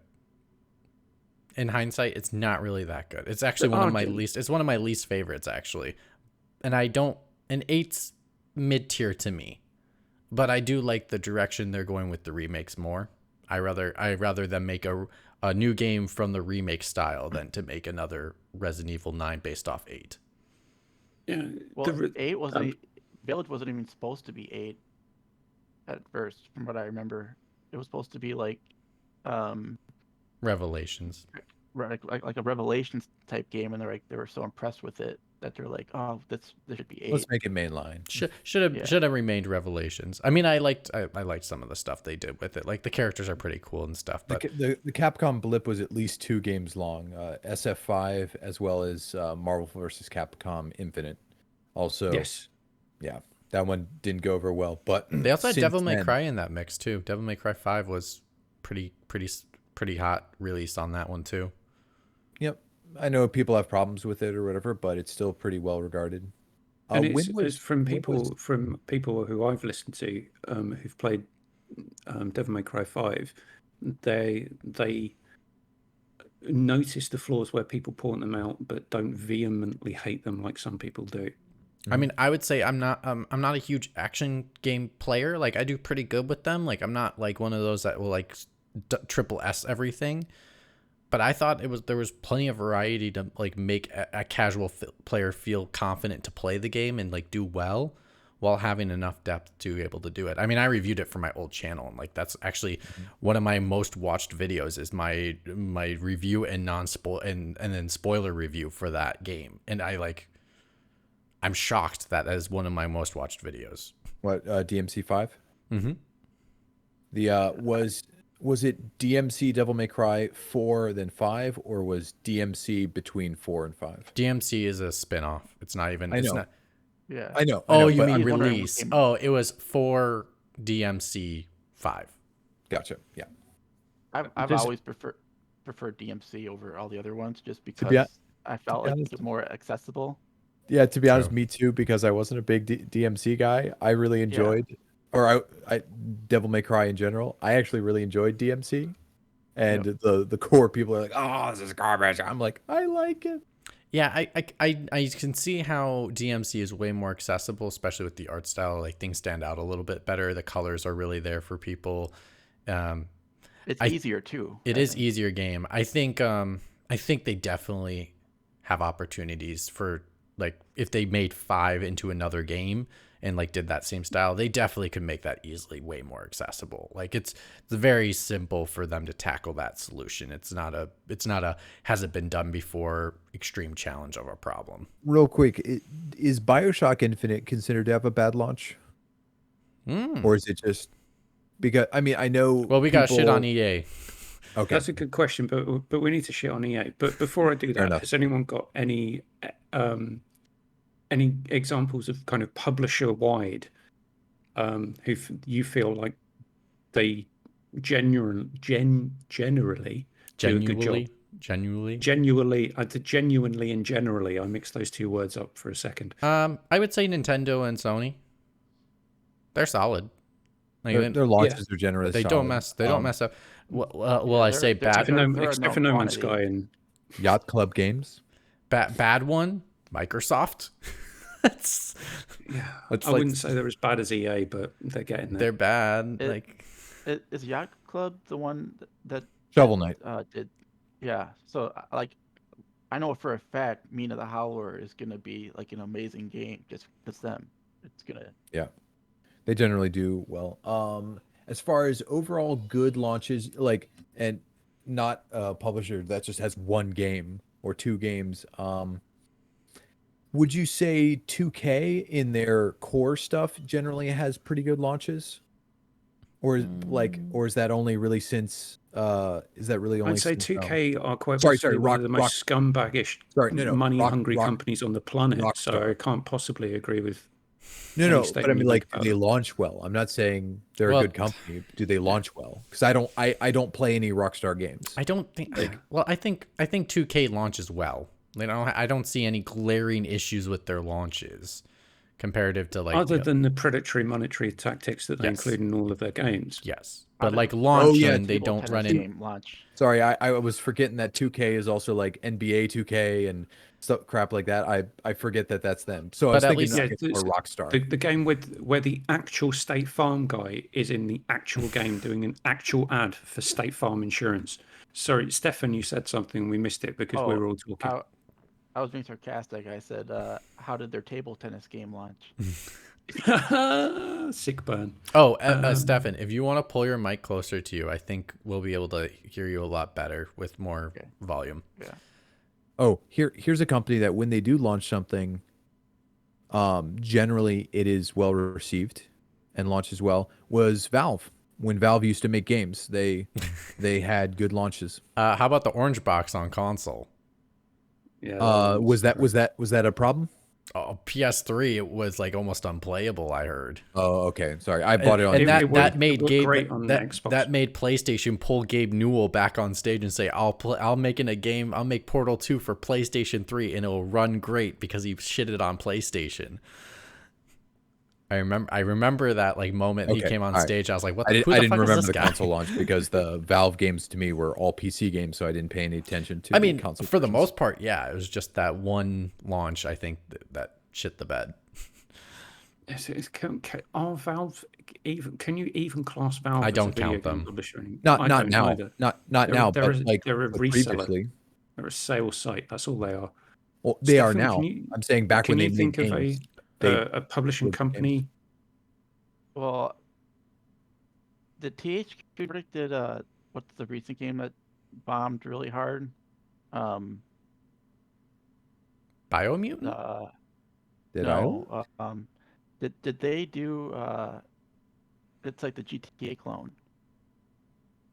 Oh, Oh, Saints it- Row? No, that's not them. Yeah. That wasn't Okay, I Nordic. thought it was. No.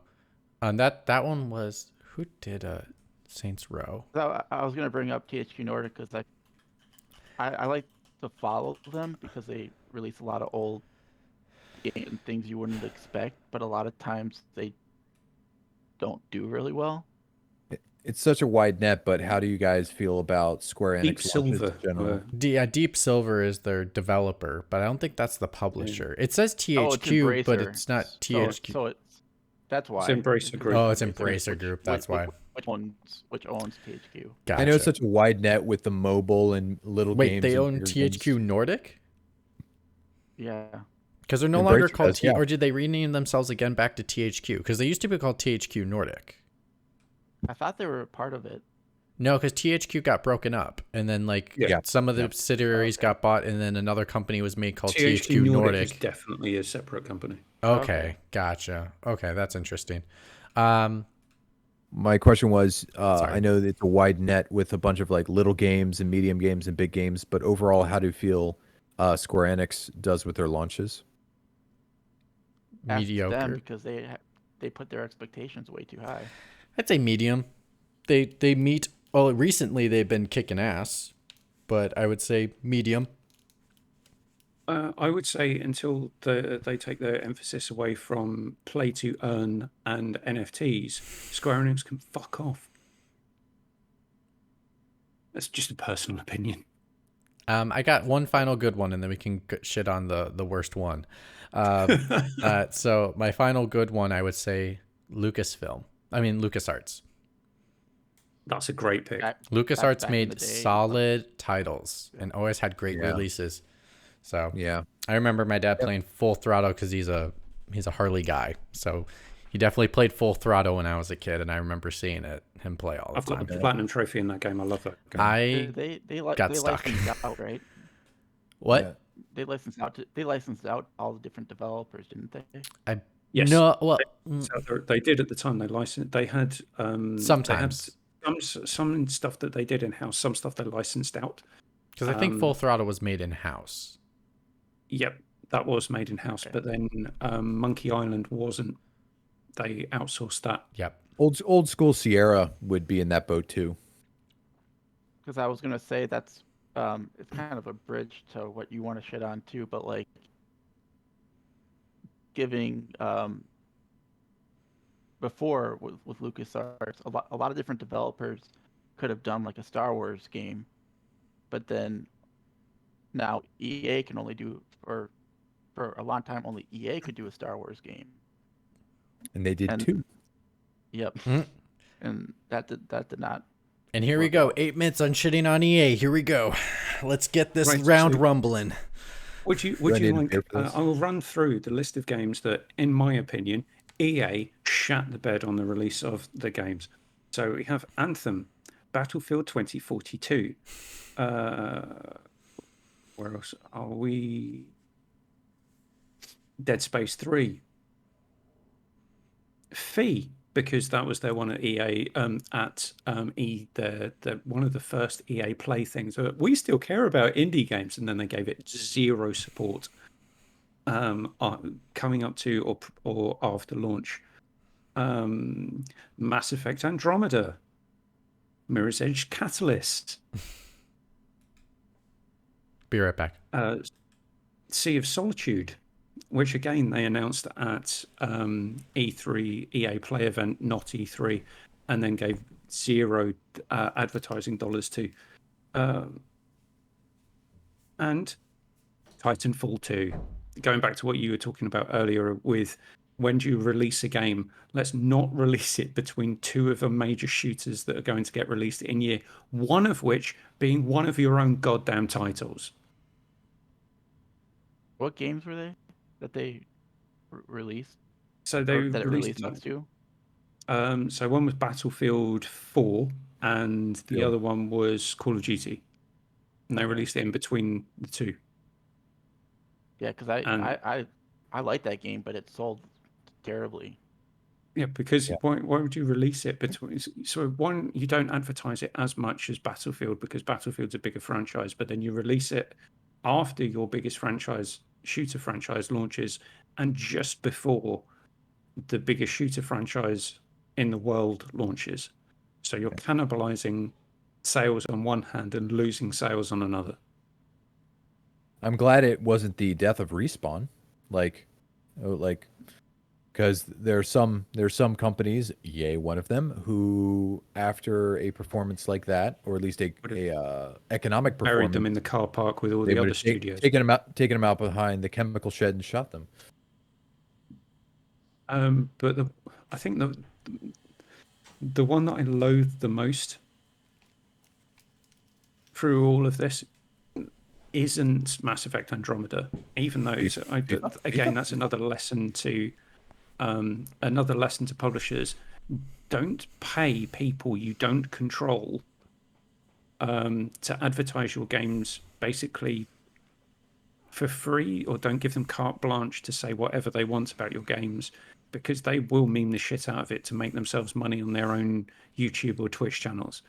I think the most disappointing one out of all of these is Anthem, because you forced a studio to do something that they had no experience doing, made them do it in an unrealistic timescale, made them advertise it in such a way that it made it look like the game was more ready than it actually was, launched the beta that was fucking dreadful, and then you had to shit can the game not long afterwards.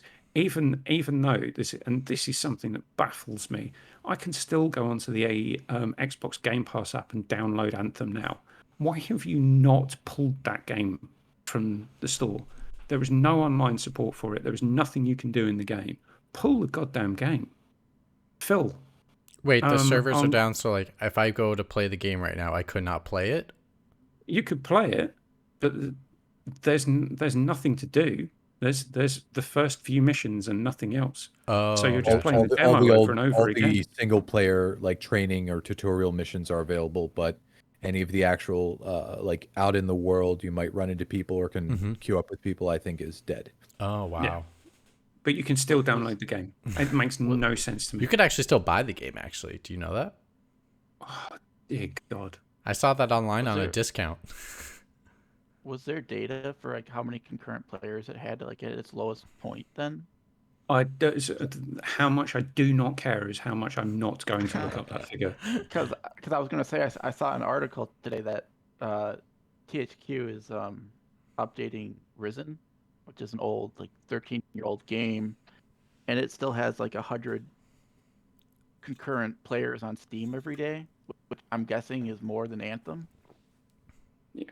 Which is really hilarious. Well, it's just it shows the point of, you know, like they actually could have had a really solid title if they weren't forced to pivot the way they were forced to pivot. Because like the mechanics, not speaking of a person that's actually played the game, because I've never touched the game, but from what I saw is the mechanics looked solid. Like the flying looked fun, the shooting looked good. You know, there could be some tweaking here or there, but there was something there that they were building on. You just ran out of meaningful stuff to do in 3 hours. No, it's just more of like they forced them to pivot in a direction they weren't anticipating, which forced them to make a type of style that didn't match what they were going for with all the mechanics they made.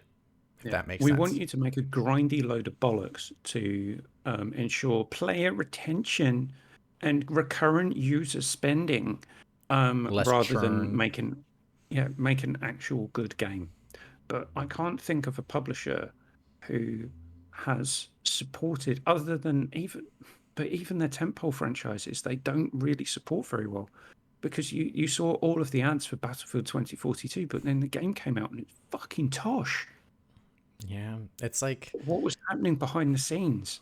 and the worst is that how much, it's just what bugs me so much is people defending these publishers when they're like, this publisher specifically, when they mess up so often, and then they're like, oh, but it's just an early build of the beta. It's like, no, you don't have enough time to fix this. You need to delay this. But they're saying, no, we want the money, so let's put it out there. And it's like, But because we said it in a shareholder call that this was going to come out before the end of Q4, whenever, 100%. it's got to come out, even though we couldn't even support cross-party voice chat or even voice chat in our online only shooter game. We couldn't support voice chat in the demo. If Activision is willing to, actually they didn't do it. My apologies.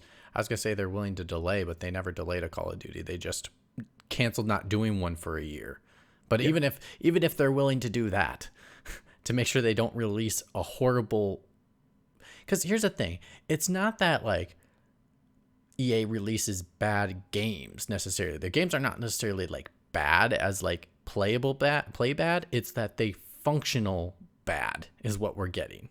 We're getting broken products. I think the thing is if you're an EA executive, you don't understand video games outside of Madden and FIFA, because they're the ones that earn you the most money. So well, even with Madden, they don't iterate enough to make it worth your while. Yeah, but people still buy it, even though the last Madden 23 because they got buy it because of the fucking 63. roster, and it's like, oh my god, this is what annoys me so much. Like, Madden would be a killer franchise if they released every 2 years and just give me a new roster for like a $10 surcharge for the second year you buy, or even fucking half price. I don't give a shit. Just don't make another one until Madam, you're ready to iterate. Tell me it's new. And tell me it's new. Yeah, actually give me new. something new. Like the features are so minute, and like they try to push on it that it's not enough time to really make a new mechanic, right? Like a year to like just add one small new thing to every single game every year and charge $6. It's not fucking worth it. You know, it's funny. Every year, fans will release a hack to Tecmo Bowl, and all they'll do is update the NFL roster. And I swear it's like that's how much Madden does with its iterations. Well, they've tried to do a lot of different stuff over the years, and you either piss off a lot of people or piss off another different load of people. And I know you can't please everyone all the time, but it just seems like most of their franchises that they have, they either mismanage the launch or they don't spend the time and money in advance of the game coming out to actually make it successful. So it's every time I think of a messed up EA launch, it's self-inflicted. Well, I was gonna say, do you know how I cheated Madden to make sure I don't have to pay the extra money?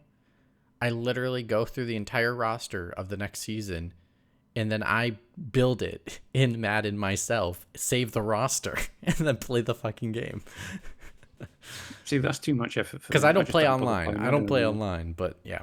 I just move the players around. If someone gets traded, I'll do it in Madden really quick for myself, so I don't have to worry about it later.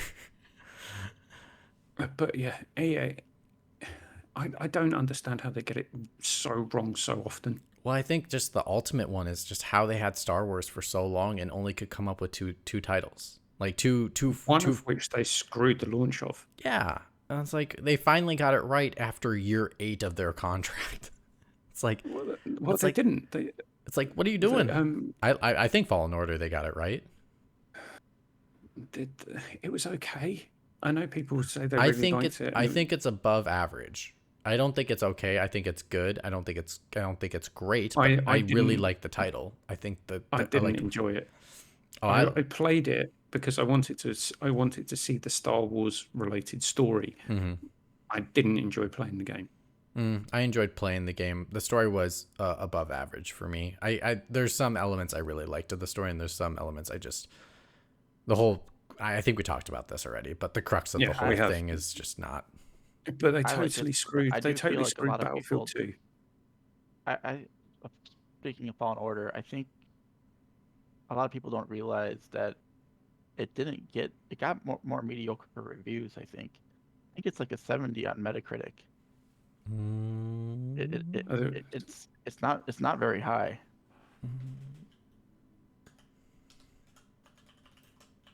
Maybe it was Everyone Overcritic. Googling. It's in the He said 70s, I thought. 9 out of 10 on Steam, 9 out of 10 on IGN. What are you doing? 79. So How is that a in the 9 out of 70s. 10 game? What are you So it's thinking? basically it's an 8 out of 10, pretty much. I like that. User score is Yeah. a 7.6. Right. I got to bounce, gentlemen. I've got kids who are unhappy and hungry. It's okay. We're wrapping up anyway, so They know where the cornfields are. They can just rip the eyes off and eat them raw. I'm assuming. You overestimate how much corn we have in January. And on that note, gentlemen, Where?